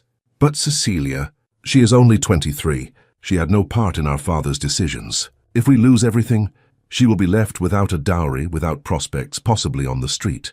It was a smart appeal to Cecilia. Katarina had always had a soft spot for her middle sister, who sometimes showed flashes of kindness when no one was looking. Katarina looked at Alexandra. A silent conversation passed between them. Years of marriage condensed into months by the intensity of their connection. He nodded slightly. The decision was hers. "Very well," Katarina finally said, "but with conditions." "Anything," the Baron said too quickly. "No, not anything. My specific conditions." She squared her shoulders, her hand unconsciously resting on her rounded belly. "First, it is not 150 contos. It is 20. Enough to settle the most urgent debts and provide modest dowries for my sisters. But that won't. Second, it is not a loan. It is a final donation. You will never again approach me or my husband for financial help. You will never again use my name or our connection to obtain favors." The Baroness opened her mouth to protest, but Katarina raised a hand. "Third, You will distance yourself from questionable business dealings. The documents I possess will be kept safe, but any new transgression, and they go directly to the Emperor. Fourth, my sisters are welcome here whenever they wish to visit me. But you, she looked pointedly at the Baron and Baroness, never again. After today, we are not family. We are strangers connected only by blood. You can't— Fifth and final condition, Katarina interrupted, her voice finally breaking. You will admit here and now that I was never flawed, that you treated me unjustly. You don't need to apologize. I know you are not capable of that. But you need to acknowledge the truth. The silence that followed was absolute. Even the ticking of the grandfather clock seemed to have stopped. The Baron looked at the floor. His shoulders slumped even further. When he finally spoke, his voice was almost inaudible. You were not flawed. I was wrong. It wasn't much. It wasn't the apology Katarina deserved. But it was the truth torn from a proud man, and there was power in that. I accept the conditions, he concluded, defeated. Alexandra called for Josue. Prepare legal documents reflecting this agreement. The Baron of Alvarenga will sign before he leaves. While Josue went to fetch a writing board and paper, a tense discomfort filled the hall. The Baroness stared at anything but Katarina. Mariana fixed her gaze on the marble floor. It was Katarina who broke the silence, turning to her older sister. Mariana, would you like to see the gardens? Surprise flickered in Mariana's eyes. Yes, if you'd like. The two women exited through a side door, leaving the others in the hall. Alexandra watched his wife go, trusting that she knew what she was doing. The French garden was in full summer bloom. Red and white roses scented the air. A stone fountain spouted crystal-clear water into a small pond, where goldfish swam lazily. Mariana walked in silence beside Katarina for a few minutes, the only sounds being the rustle of their skirts and the distant song of a thrush. You look beautiful, Mariana finally said, looking at her sister's rounded belly. Pregnancy suits you. Thank you. More silence. Then, I was horrible to you, Mariana whispered. For years. Not because you deserved it, but because Mother, the Baroness, she said you embarrassed us, and I was so afraid of not being perfect enough that I attacked you to feel superior. Katarina stopped by the fountain, watching the fish. I know. You know. I always knew. I saw the fear in you, Mariana. Fear of making mistakes. Fear of having your own opinions. Fear of being anything other than what was expected. Mariana sat on the edge of the fountain, not caring about her faded dress. Tears finally escaped. My engagement was broken, not just because of Father's financial problems, but because the Count discovered that I have no personality of my own. He said marrying me would be like marrying a well-trained doll. Katarina sat beside her, more slowly because of her belly. And he was right, Mariana continued, her voice breaking. I am 26 and I don't know who I am. I only know who I was told to be. I play the piano perfectly, but I don't feel the music. I speak 3 languages, but I have nothing to say. It's not too late, Katarina said gently, taking her sister's hand. Isn't it? You have your whole life ahead of you. And if Father loses the estate, perhaps it will be liberation. Mariana looked at her, confused. Without crushing expectations, Katarina explained. Without the need to be perfect. Just the need to be real. Like you always were. Not always. It took me time to find courage. And it helped immensely to find someone who loved me exactly as I am. She squeezed Mariana's hand. You are my sister. I don't particularly like you. Not after years of cruelty. But I love you because blood is blood. And I am willing to give you a chance to discover who you really are. Why? Mariana asked, genuinely confused. After everything? Because someone has to break the cycle of cruelty. It might as well be me.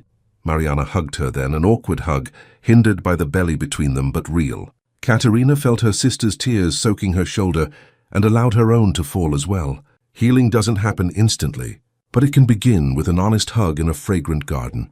When they returned to the hall, the documents were ready. The Baron signed with a trembling hand, a legal acknowledgement that he was receiving 20 contos as a final donation and relinquishing any future right to ask for more. Alexandra had already sent a messenger to the bank with transfer instructions. The money would be available in 2 days. The farewell was brief and formal. The simple carriage was waiting. The Baron and Baroness entered without looking back. Mariana hesitated at the door, turning one last time. May I write to you? She asked shyly. Yes, Katarina replied. I would like that. A small, genuine smile. Perhaps the first Katarina had seen on Mariana's face in years, and then she too entered the carriage. Katarina and Alexandra watched the carriage drive away down the dusty road until it completely disappeared. "You did the right thing," Alexandra said, holding her from behind. "I did the thing that lets me be at peace with myself," she corrected. "It's not the same. For you it is. And that is why I love you." She turned in his arms, resting her head on his chest. "They will never really understand, you know. They will think they won, that they extracted money from me. But you know the truth. You won. You won by being bigger than them, by keeping your humanity intact." The baby kicked then, the first strong kick Katarina had felt. She gasped, taking Alexandra's hand and placing it on her belly. "Did you feel that?" Another kick. Alexandra's eyes widened, a childlike wonder crossing his serious face. "Our child," he whispered reverently. "Strong like his mother, or stubborn like his father," she laughed through her tears. They went inside hand in hand, closing the door against the outside world. Inside there was warmth, light, love, and for the first time in her life, Katarina was completely at peace. But peace has a price, and the cost of this kindness will reveal itself in unexpected ways. January 1846. The new year arrived with torrential rains that turned roads into rivers of mud. Katarina, now 7 months pregnant, moved heavily through the house like a ship in calm seas. Her body was no longer her own. It belonged to the baby that grew, kicked, and turned inside her. "It feels like there's a revolution happening in my belly," she complained one morning, when a particularly strong kick made her gasp. "The child of 2 revolutionaries." Alexandra smiled, kissing her exposed belly. What did we expect? The pregnancy had forced her to reduce her activities. She could no longer spend entire days at the school. The heat and fatigue would overwhelm her. Instead, she received a few children in the library in the morning for private lessons. "Viscountess Katarina," said Miguel, a bright 9-year-old boy. "Why are some people born free and others not?" It was these questions that made her keep teaching, even when her body begged for rest. "Because the world has not yet learned that everyone is born with the same dignity," she replied. "But it is learning slowly. And when will it learn completely? When brave people like you grow up and refuse to accept injustice." The boy nodded seriously, as if he had been given a sacred mission. In mid-January, a letter arrived from Mariana. Katarina read it on the porch in the soft afternoon light. "Dearest sister, I write with news that I don't know if it is good or bad. Father has sold 3 of the 5 plantations. With that money and the 20 contos you gave us, we managed to settle the most urgent debts. We are still barons. The title cannot be bought or sold, thank God. But we are poor barons. We have moved to a smaller estate in Valença. The house has only 10 rooms, imagine. 10 rooms seemed like a palace when we were children, but now I feel as if the walls are closing in. Cecilia, she has always been more adaptable than I. She's helping Mother with the vegetable garden.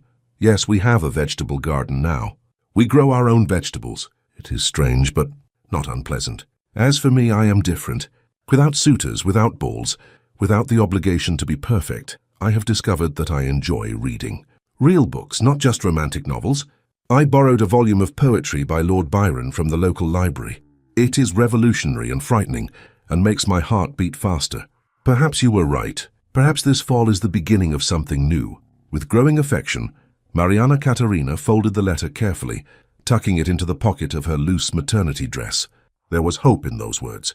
Hope that a family could transform even if painfully. "Good news?" Alexandra asked, bringing her a cold ginger tea that helped with the persistent nausea. Complex, but perhaps good eventually. It was 3 days later that the complications began. Katarina was in the library when she felt a sharp pain slice through her abdomen. Not contractions, it was still too early. Something different, something wrong. "Teresa!" she called, her voice coming out weaker than she intended. The maid entered, saw the paleness on Katarina's face, and ran to get Alexandra. The doctor was summoned urgently. Dr. Henrique Matias, a middle-aged man with gentle hands and a serious expression, examined her thoroughly. "Partial placental abruption," he finally said to Alexandra in the hallway. "Not critical yet, but serious. She needs absolute bed rest. Bed, no exceptions, until the birth." "For how long?" Alexandra asked, his voice tense. 2 months, at least. Any exertion could worsen the abruption and put both mother and baby at risk. Alexandra returned to the room where Katarina lay, eyes closed, a hand protectively over her belly. "I heard," she said before he could speak. 2 months in bed. We will get through this. He sat carefully beside her. "Together. The children at the school. Joanna will take over completely. You trained her well. The legal work can wait, or I will hire a temporary assistant. Nothing is more important than you and our child. Tears escaped from the corners of Katarina's eyes. "I hate feeling useless." "Useless?" He took her hand, lacing his fingers through hers. "You are growing a human being inside you. You are literally creating life. How is that useless?" She gave a weak laugh. "When you put it that way." The next 2 months tested Katarina in ways that physical danger never had. She, who had always been active, independent, useful, was now confined to bed. Reading helped, but there were hours when books were not enough. Alexandra completely reorganized his days to be with her, as much as possible. He worked at a desk he had moved into the bedroom, just a few feet from the bed. This way they could talk while he reviewed documents. "Read to me," she would sometimes ask. And he would read philosophy, poetry, newspaper articles. His deep voice turned even the driest texts into music. Amelia visited daily, bringing stories, harmless gossip, and the motherly affection Katarina had never had. "When I was pregnant with Alexandra," the Countess recounted one afternoon, "I had to stay in bed for the last 3 months. I thought I would go mad. But a wise midwife told me, this is a time for dreaming. Dream of who your child will be. Dream of the world they will inhabit." And did you dream? I dreamed of a good man in a cruel world. I dreamed of raising him with values that mattered. And see, she pointed to Alexandra working at the desk. Dreams came true. Katarina placed a hand on her belly. "Then I will dream too." In February, the rains gave way to a suffocating heat. Katarina, huge and uncomfortable, barely slept. The baby seemed to sense her discomfort and moved constantly. It was on one of those sleepless nights that she finally asked something that had been bothering her for months. "Alexandre?" He was half asleep, his arm protectively over her. "Why did you never marry before? 36 years old, one of the most coveted matches in the empire, yet you waited. Why?" A long silence. She thought he had fallen back asleep, but then he spoke. "Because I saw my parents' marriage. True love, a real partnership. They respected each other intellectually, agreed morally, completed each other.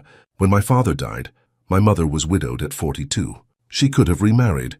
She was beautiful, wealthy, desirable, but she said she had already had her great love.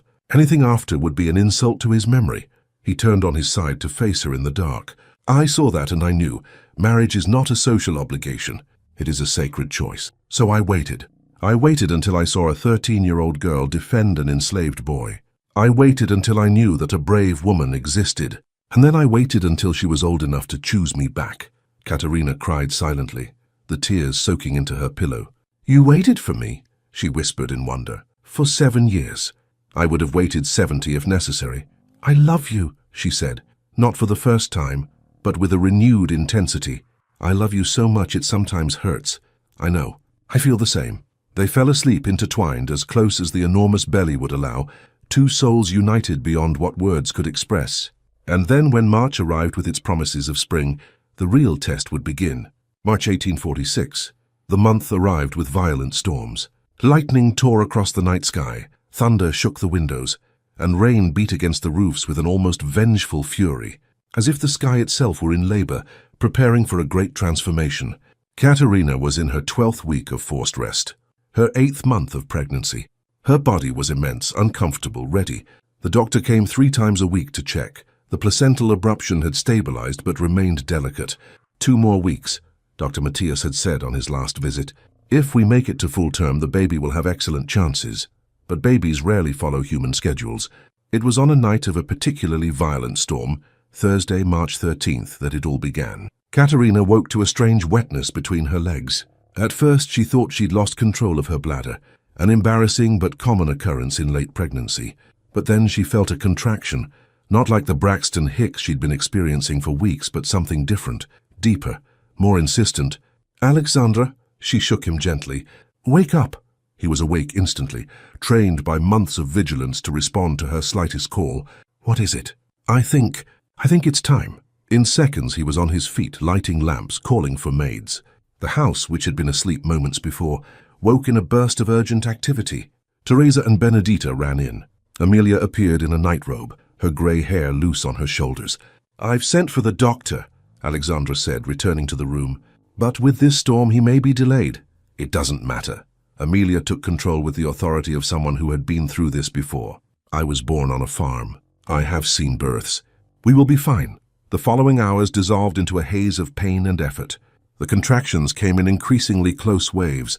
Katarina, who had always been strong, discovered that physical strength meant nothing against labor.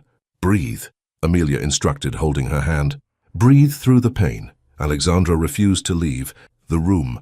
It was not proper. Men did not witness births, but he completely ignored social protocol. "I am here," he would whisper, wiping sweat from her brow with a damp cloth. "I am here." The doctor finally arrived, soaked from the storm, carrying a leather bag with his instruments. He examined her quickly. "Advanced labor," he announced. "The cervix is fully dilated. On the next contraction you will push." "I don't know," Katarina began, frightened. "Your body knows," Dr. Matthias said calmly. "Trust it." And her body did know. When the next contraction came, Katarina felt an overwhelming urge to push. She did, screaming with the effort, squeezing Alexandra's hand so hard he would have bruises later. "Again," the doctor commanded. "Push." She pushed, and pushed, and pushed. Time lost all meaning. There was only pain, effort, the primal need to bring life into the world. "I see the head," Dr. Matthias shouted. "One more! A big one!" Katarina gathered every last ounce of remaining strength and pushed with everything she had. She felt a burning, then the pressure giving way, then a cry, the sharp, indignant scream of a newborn baby. "It's a girl," the doctor announced, holding up a small pink wailing body.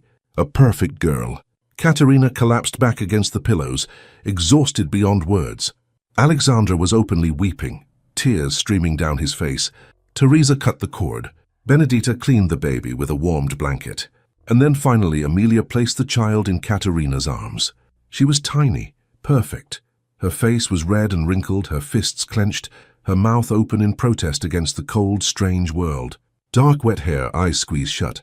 "Hello," Katarina whispered, touching the soft cheek. "Hello, my little warrior." The baby calmed immediately at the sound of her voice, the voice she had heard for months from within the womb. Her eyes opened, dark and focused with an impossible intensity for a newborn. "She is looking at you," Alexandra breathed in wonder. "She knows who I am," Katarina replied, tears dripping onto the child. Dr. Matthias completed the post-birth procedures, delivering the placenta, checking for tears, stitching where necessary. Katarina barely felt it. She was completely absorbed in the small life in her arms. "She is healthy," the doctor finally declared. "About 7 pounds. Excellent lungs, judging by the cry. A perfect APGAR score. And Katarina?" Alexandra asked, finally looking away from the baby. "Tired, but well. The abruption did not worsen during the birth. She needs rest, proper nutrition, but she is out of danger." Alexandra sank into the chair beside the bed, finally allowing himself to relax. Amelia sat on the other side, her fingers lightly touching her granddaughter's dark hair. "What will you name her?" the Countess asked. Katarina and Alexandra exchanged a look. They had discussed names, but suddenly they all seemed inadequate. "Beatrice," Katarina said finally. "Beatrice Amelia de Albuquerque." Alexandra smiled. "Perfect. Beatrice means she who brings happiness," Amelia said softly, her eyes misty. "And my name. You honor me too much. You gave me the motherly love I was denied," Katarina said. "It is the least I can do." Little Beatrice yawned, a tiny, adorable movement, and closed her eyes, falling asleep in her mother's arms. Outside the window, the storm began to subside. The lightning grew more distant. The rain softened, as if even nature recognized that something sacred had just happened. A new life has arrived, but with it, new challenges and transformations that no one could have foreseen. April to August 1846.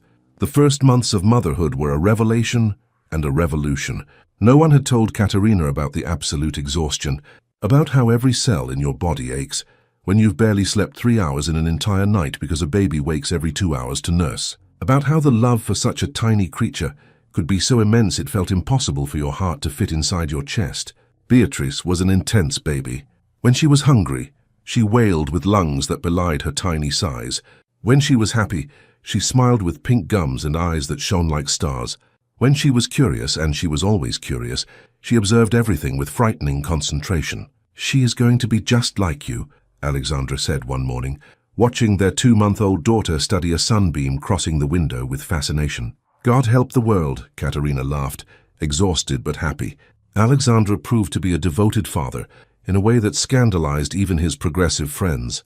He held Beatrice, changed her diapers, and woke in the middle of the night to walk with her when she was restless. He completely ignored the social convention that dictated aristocratic fathers barely saw their children. "She is my daughter," he said simply when a visitor commented in surprise. Why wouldn't I care for her? Amelia was in grandmotherly ecstasy. She spent hours telling stories to Beatrice, who obviously didn't understand the words, but seemed to absorb the inflections of her voice, the warmth of her affection. In May, a letter arrived from Mariana. Katarina read it during a rare moment of peace, with Beatrice sleeping in the cradle beside her. Dearest Katarina, congratulations on the arrival of Beatrice. I received your letter announcing her birth, and I cried with joy for you. Here things continue to change. Father is different, quieter, more thoughtful. For the first time in my life, I see him reflecting on his choices. I don't know if it is genuine growth or just a consequence of losing power, but I will watch. As for me, extraordinary news. I have started giving piano lessons to the children of local farmers. The pay is modest but honest, and I have discovered something surprising. I enjoy teaching. I enjoy seeing a child who has never touched an instrument discover melody for the first time. One of my students is the son of a local lawyer, Mr. Fernando Costa. He is a widower with 3 children. He has been coming to pick up his eldest son from lessons, and we talk about music, about books, about life. Katarina, he looks at me as if I am an interesting person, not just a pretty face. It is a strange and wonderful feeling. I don't know where this will lead, but for the first time in my life, I am building something of my own, not to impress society, just for me. With growing love, Mariana. P.S. Cecilia has sent along with this package a small dress she embroidered for Beatrice. I hope you like it. Katarina unfolded the little dress, white cotton with a delicate embroidery of blue flowers around the neckline. Impeccable work. Katarina hardly knew Cecilia embroidered. Families can change, she whispered to the sleeping Beatrice, even when it seems impossible. As Beatrice grew, her personality emerged. At 4 months, she was already laughing with giggles that filled the house with joy. At 5, she discovered her own hands and would spend minutes studying them like fascinating objects. At 6, she began to roll over, exploring the horizontal world. Katarina gradually returned to her activities. She started by visiting the school for short periods. Beatrice strapped to her chest in a cloth sling, a method she had observed working women use, much more practical than leaving a baby alone in a cradle. The children loved it. They wanted to touch the Viscountess's baby, to ask endless questions about her. "Why is she so small?" asked a 5-year-old girl. "Because we all start small," Katarina replied. "You were like this once too. And will she grow up to be big like you?" "She will. And I hope she grows up to be brave too." In the afternoons when Beatrice slept, Katarina resumed her legal work with Alexandra. She discovered that motherhood had not diminished her intellect. It had merely reorganized it. She thought differently now, considering what kind of world she would leave for her daughter. "We need to intensify our abolitionist efforts," she said one afternoon over piles of petitions. "Beatrice will not grow up in a country that enslaves people." "There is movement in Parliament," Alexandra replied. "The Eusebio de Queiroz law should pass this year, banning the international slave trade. It's a start. But we need complete abolition. That will take decades. Then we start now so that our grandchildren may see freedom." He smiled at her, that smile that said he fell in love with her again every day. In August, a significant event, Beatrice's baptism. It was a small ceremony in the plantation chapel. Father Anselmo officiated. Amelia and Josue were chosen as godparents, a scandalous combination, a former slave as the godfather of a little viscountess, but a perfect one. During the ceremony, when Father Anselmo asked if they renounced evil in all its forms, Alexandra replied clearly, "We renounce it, and we swear to raise this child with a moral conscience that rejects all injustice." It was not the traditional response, but no one protested. After the ceremony, there was a celebration in the garden. Workers, friends, some progressive neighbors. Beatrice, wearing the dress Cecilia had embroidered, was passed from lap to lap like the precious treasure she was. "She will be a great woman," Amelia declared, holding her granddaughter. "I can see it in her eyes. Her mother's determination, her father's integrity. God help the empire when she grows up," Josue joked. "1 Katarina is a revolution. 2 will be a transformation." Everyone laughed, but there was truth in his words. As the sun went down, painting the sky pink and gold, Katarina held Beatrice and looked around, at Alexandra talking animatedly with a lawyer friend, at Amelia laughing with Teresa, at the school children playing with the children of aristocrats, without any awareness of class differences. This was the world they were building, brick by brick, act by act, person by person, and her daughter would grow up knowing that change was possible, that justice was worth any fight, that one person with courage could make a difference. "What are you thinking?" Alexandra asked, coming up behind her and circling them both with his protective arms. "That we are blessed," Katarina replied, "and that we have a responsibility to use our blessings well." Beatrice chose that moment to yawn, stretching her tiny arms in a stretch that made them laugh. "I think someone is tired," Alexandra said. "Someone has had a big day," Katarina agreed. They took their daughter inside together, three temporarily becoming one, united by a love that transcended words. Outside, the stars began to appear. The first was the brightest, the evening star, a guide for lost travelers. Katarina made a silent wish, that her daughter would always find her way, that she would never doubt her worth, that she would be free in ways she herself had taken 20 years to find. And somehow, looking into Beatrice's dark, wise eyes, she knew it would be so. But while peace reigned at Campos Novos, a storm was brewing on the political horizon, and soon everyone would have to choose a side. September 1850, 4 years later, Beatrice was 4 years old and a hurricane in the form of a little girl. Dark hair in rebellious curls that refused to stay tied back, eyes that shone with an insatiable curiosity, a mouth that asked constant questions, some so profound they left adults speechless. "Mama, why doesn't the sky fall down?" she had asked the previous week. "What do you think?" Katarina had replied, the Socratic method she used consistently. I think it's very light. Like clouds. Light things float. An excellent theory. What else could we observe to test it?" Conversations like these were common. Beatrice was a child who thought, questioned, challenged, exactly as Katarina had hoped. The girl was also already showing signs of her parents' social conscience. At 3, she had asked why some children at the school had darker skin. "Because God made people in different colors," Katarina had explained, "like flowers in a garden. Imagine if all the flowers were white. Would it be beautiful? No. I like the red roses and the yellow sunflowers." Exactly. People are more beautiful in variety too. "Then why did the grandma who visited last week say it wasn't proper for me to play with Miguel?" Miguel was Josue's son, Black, the same age as Beatrice. Katarina had taken a deep breath. "Because some people haven't yet learned that the color of one's skin doesn't matter. But we are teaching them. Can I help?" "You can. By being Miguel's friend. By treating everyone with kindness. That is a quiet revolution." "What is a revolution?" "A big and important change." "So I'm a revolutionary?" Beatrice liked the word. "Yes, my little one. You are." Much had changed in 4 years. The Eusebio de Queiroz law had passed in 1850, prohibiting the international slave trade. It was a significant victory, but not enough. "Domestic slavery is still legal," Alexandra had said at the abolitionist meeting they now hosted monthly at Campos Novos. "Children are still born in captivity. We need complete abolition." The movement was growing, but slowly. There was fierce resistance from landowners who saw enslaved people as a financial investment, not as human beings. Katarina had become an important voice in the movement, writing articles under the pseudonym Libertas for abolitionist newspapers. Her texts were passionate, logical, impossible to ignore. "How can we call ourselves a Christian nation while we chain the image and likeness of God?" she had written in a recent article. "How can we speak of progress while our progress is built on the whipped backs of human beings?" The articles caused a furor.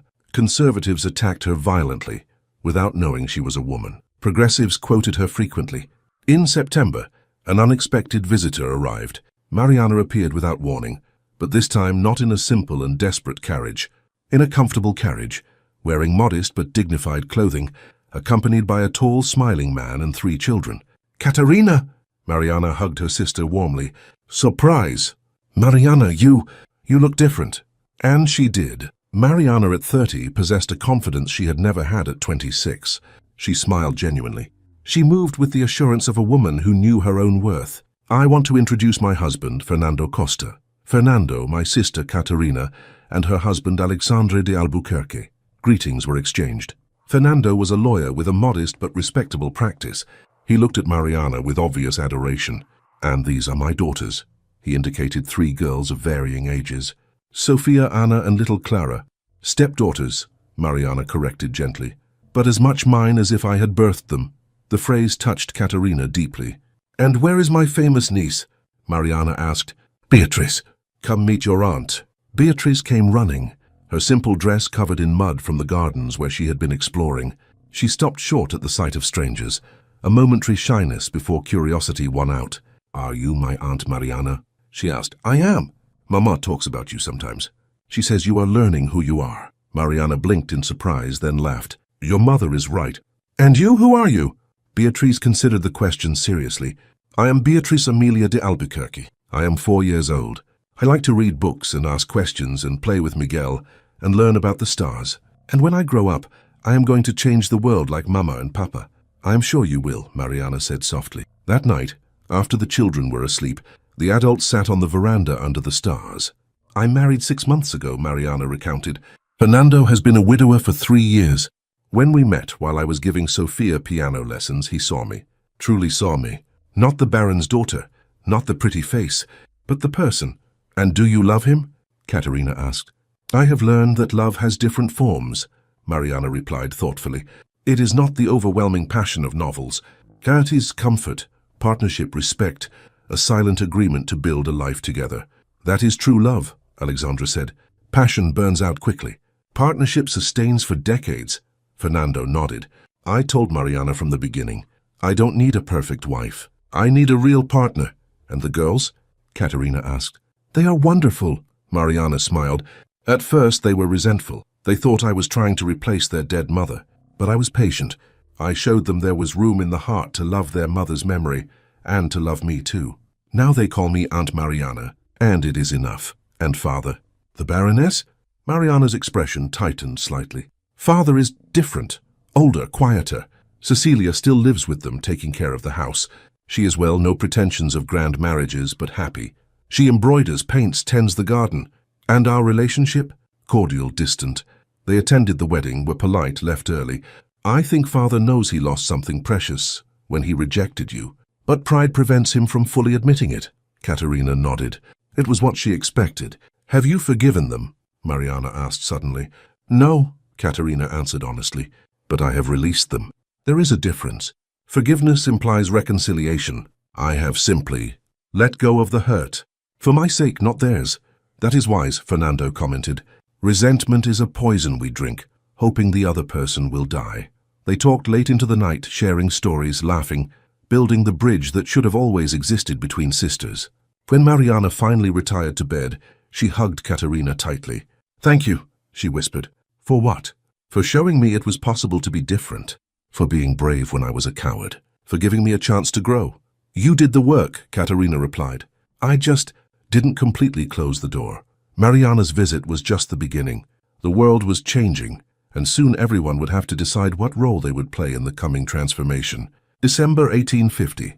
The year ended with an air thick with possibility and tension. Rumors circulated at court, a political movement that could change everything. A bill was being prepared that would free all children born to enslaved mothers. It wasn't complete abolition, but it was a giant step. Alexandra was summoned to a secret meeting in Rio de Janeiro with other abolitionist lawyers and activists. It was risky. Conservatives were beginning to react violently against the agitators. Don't go, Katarina had said when he told her. Not out of fear of social change, but out of concrete fear for his safety. I must, he had replied. This is our chance. If we can get enough support, they could hurt you. Or worse, he had pulled her close. Remember what you said when you were 13, that some things were simply right regardless of the cost. I was a foolish child. You were a brave child, and you have become an even braver woman. He had kissed her forehead. I have to do this for Beatrice, so she can grow up in a better country. So he had left, leaving Katarina with a gnawing anxiety. 3 days after his departure, the men arrived. There were 10 horsemen dressed in black, their faces partially covered by scarves. They arrived at dawn, while a mist still covered the fields. Josue saw them first and ran to alert the house. Viscountess! Trouble! Katarina was feeding Beatrice. She immediately handed the girl to Teresa. Take her to the cellar. Hide with the other children. Do not come out until I called. Katarina, now. Amelia appeared, her eyes alert. What is happening? I don't know, but it's not good. The men stopped in the front courtyard. Their leader, a large man with a rough voice, shouted, Katarina de Albuquerque, come out. She came out, Amelia at her side, refusing to let her face this alone. Josue stood behind them, his hand resting on a kitchen knife discreetly tucked into his belt. Who are you? Katarina demanded, her voice firm despite the fear coiling in her stomach.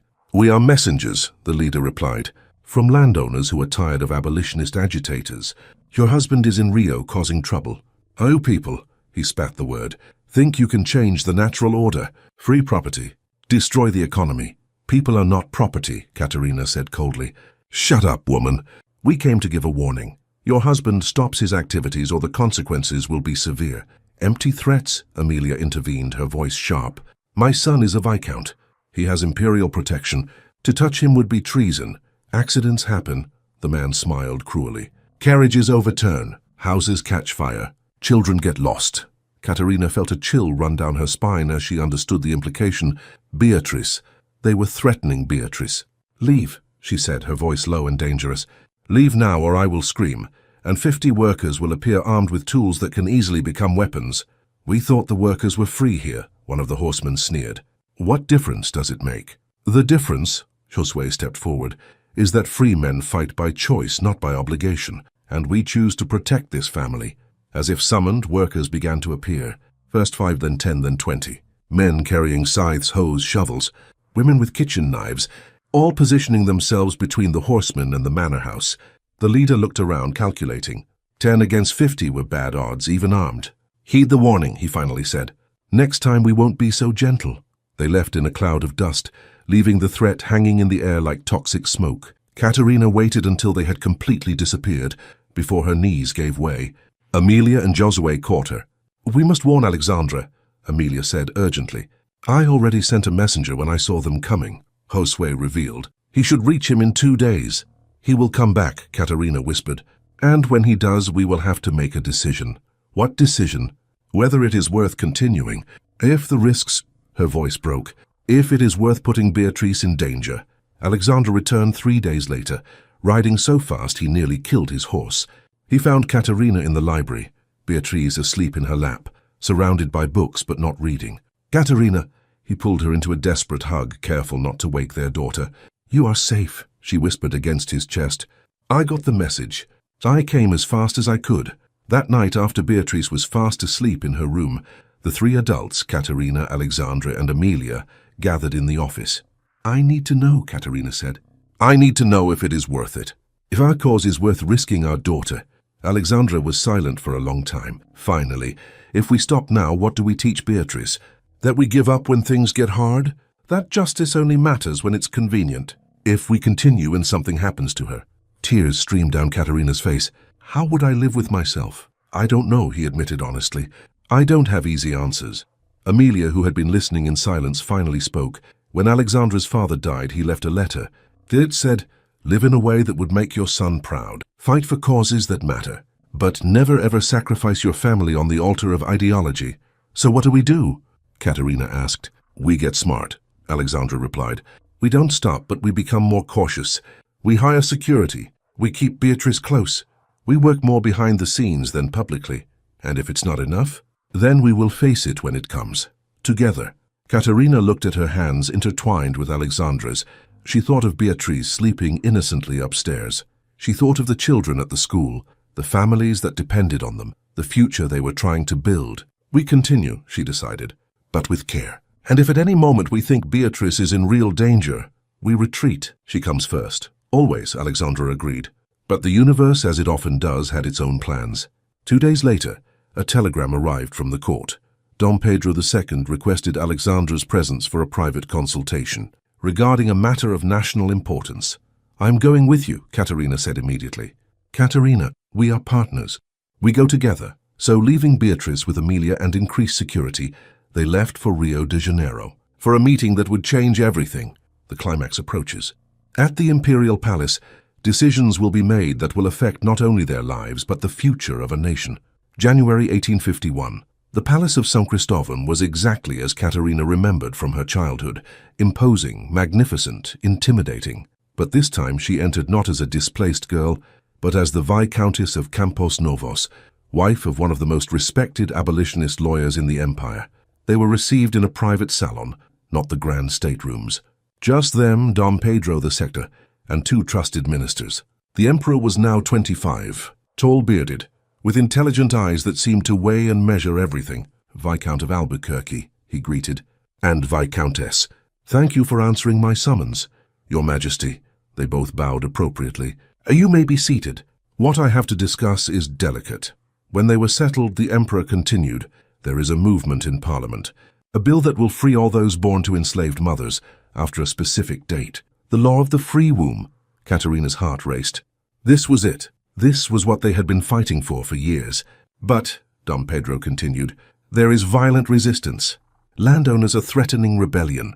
Some speak openly of secession, as happened in the United States. What does your Majesty need from us? Alexandra asked. I need reputable abolitionist lawyers to present the case publicly, not as radicals but as rational voices of conscience. I need you to convince the nation that this is morally necessary and economically viable. It is an honor, Alexandra began. But it is also a danger, the Emperor interrupted him. There have already been threats against several activists. I know of the incident at your plantation. If you accept, you will become even greater targets. Katarina and Alexandra exchanged a look. A perfectly synchronized, silent conversation. We have a 4-year-old daughter, Katarina said. Beatrice, I know, and I would completely understand if you refused because of her. But, she continued, what kind of country will we leave for Beatrice if we retreat now? What kind of mother will I be if I teach her that justice only matters when it is safe? Dom Pedro smiled slightly. I remember you, Viscountess. Her ball 13 years ago. A brave girl who confronted a marquis for an enslaved boy about to be whipped. I see that courage has not diminished. It has only become more frightened, she admitted. Courage is not the absence of fear. It is acting in spite of it. A wise observation. The Emperor turned to Alexandra. And you, Viscount? We will do this, Alexandra decided. Together, as always. The following months were a whirlwind of activity. Alexandra traveled constantly, presenting arguments in public debates. Katarina wrote incessantly, her articles growing bolder under the pseudonym Libertas. Beatrice, now almost 5, sensed the tension. Mama, why are you always sad? She asked one night during her bath. Not sad, my little one, just worried. About what? How to explain complex issues of morality and politics to a 4-year-old. Remember how we talked about how some people are not free, how they have to work without a choice. Yes, the enslaved. We are trying to change that. But some people don't want change, and they get angry. Will the angry people hurt you? Katarina pulled her daughter close, soaking her own dress with bathwater. Mama and Papa will be safe. We have many people protecting us. I will protect you too, Beatrice declared with all the seriousness of a small child. I know you will, my warrior. In May, the unexpected happened. A letter arrived from Valença. Not from Mariana, but from the Baron himself. Katarina opened it with trembling hands. Katarina, I write not to ask for anything, but to say something years overdue. I was wrong. When you were a child, I saw your compassionate actions as flaws. I saw your conscience as an embarrassment. I was a moral coward who chose profit over humanity, convenience over courage. You, my rejected daughter, were a better person at 13 than I have ever been, and I live with the weight of that realization every day. I do not ask for forgiveness. I do not deserve it. But I want you to know, I have freed all the remaining enslaved people on my small estate. Only 12 people, but 12 free people now. Not out of benevolence, but as payment of a moral debt. You taught me, even when I tried to destroy your lessons. Thank you for being brave when I was a coward. Your father, if I can still call myself that, Augusto Katarina read the letter 3 times. Then she folded it carefully and put it away. What do you think? Alexandra asked. I think people can change. Slowly, painfully, but they can. She looked at him. I will not forgive completely. The hurt was too deep. But I can acknowledge the growth. That is generous. It is real. In September 1851, the law of the free womb was formally presented to Parliament. The debates were fierce. Alexandra testified, presenting legal and moral arguments. Katarina in the gallery watched with her heart pounding violently. Gentlemen of Parliament, Alexandra concluded his testimony, we are not asking for a revolution. We are asking for an evolution. We are asking that this great empire take the first step toward a future where all its citizens are truly free. The vote was close, but it passed. It wasn't complete abolition. That would still take decades, but it was a beginning. After September 28, 1851, no child would be born enslaved in the Empire of Brazil. When the result was announced, Katarina wept. Alexandra held her. All around them, other abolitionists were celebrating. We did it, she whispered. We really did it. You did it, he corrected. Your articles, your courage, your refusal to be silenced. No, we did it, together. Epilogue, December 1851, Christmas Eve at Campos Novos plantation. The house glowed with candlelight. A decorated tree stood tall with ornaments Beatrice had made, asymmetrical, too colorful, perfect. The scent of French toast and roasted turkey perfumed the air. The family had gathered, not just blood relatives, but chosen family. Alexandre, Katarina, Beatrice. Amelia, now 70 but still as sharp as a razor. Josue and his family. Teresa and Benedita. Professor Joanna. Mariana, Fernando and the 3 girls. Even Cecilia had come, bringing paintings she had created as gifts. The farm workers were invited to a party in the drying yard, a joint celebration where class did not matter. Beatrice, wearing a red dress Cecilia had sewn, ran among the adults distributing generous hugs. Aunt Amelia, look what I drew. Uncle Josue, come see the stars. Aunt Mariana, can you play the piano later? A child loved by all, unaware that 4 years earlier she had almost not existed. Katarina watched it all from the doorway, her hand resting on her slightly rounded belly. At 26, pregnant again. The baby would arrive in April. Alexandre came up behind her, circling her with his arms. What are you thinking about? About how strange life is, she replied.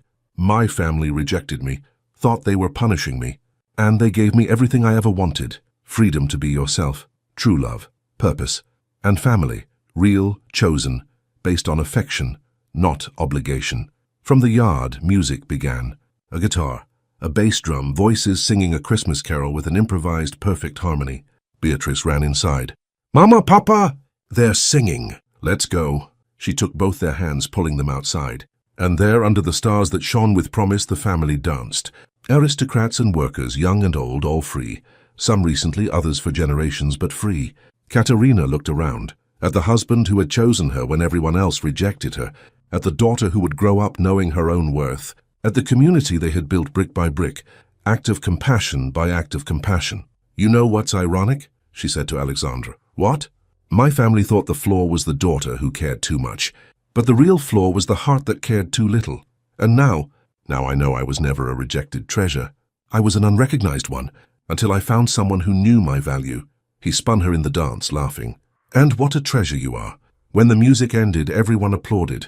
Josue raised a glass of wine, a toast, to the Albuquerque family, who teaches us that revolution begins with compassion, that change begins with courage, that freedom begins with love. To freedom and love, everyone echoed. The children laughed. The adults toasted. The stars bore witness. And somewhere in the vast and mysterious universe, the stories intertwined, of a rejected girl who became an extraordinary woman, of a patient man who waited for true love, of an empire that was slowly learning that all people are born with the same dignity. It would take another 37 years for complete abolition in 1888.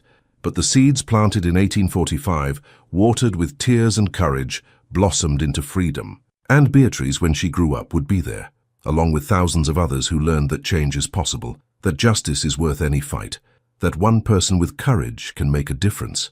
Sometimes the greatest blessings come disguised as rejections. Sometimes one family's trash is another's treasure.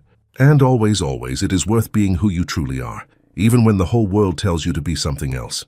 Because in the end, love wins. Courage wins, truth wins, and those who are brave enough to be genuine will find their place in the world, not the place others assign them, but the place they choose to build. Katarina Eugenia, who was rejected for being too much, discovered that being too much for some people means being just enough for the right ones, and that is the greatest victory of all.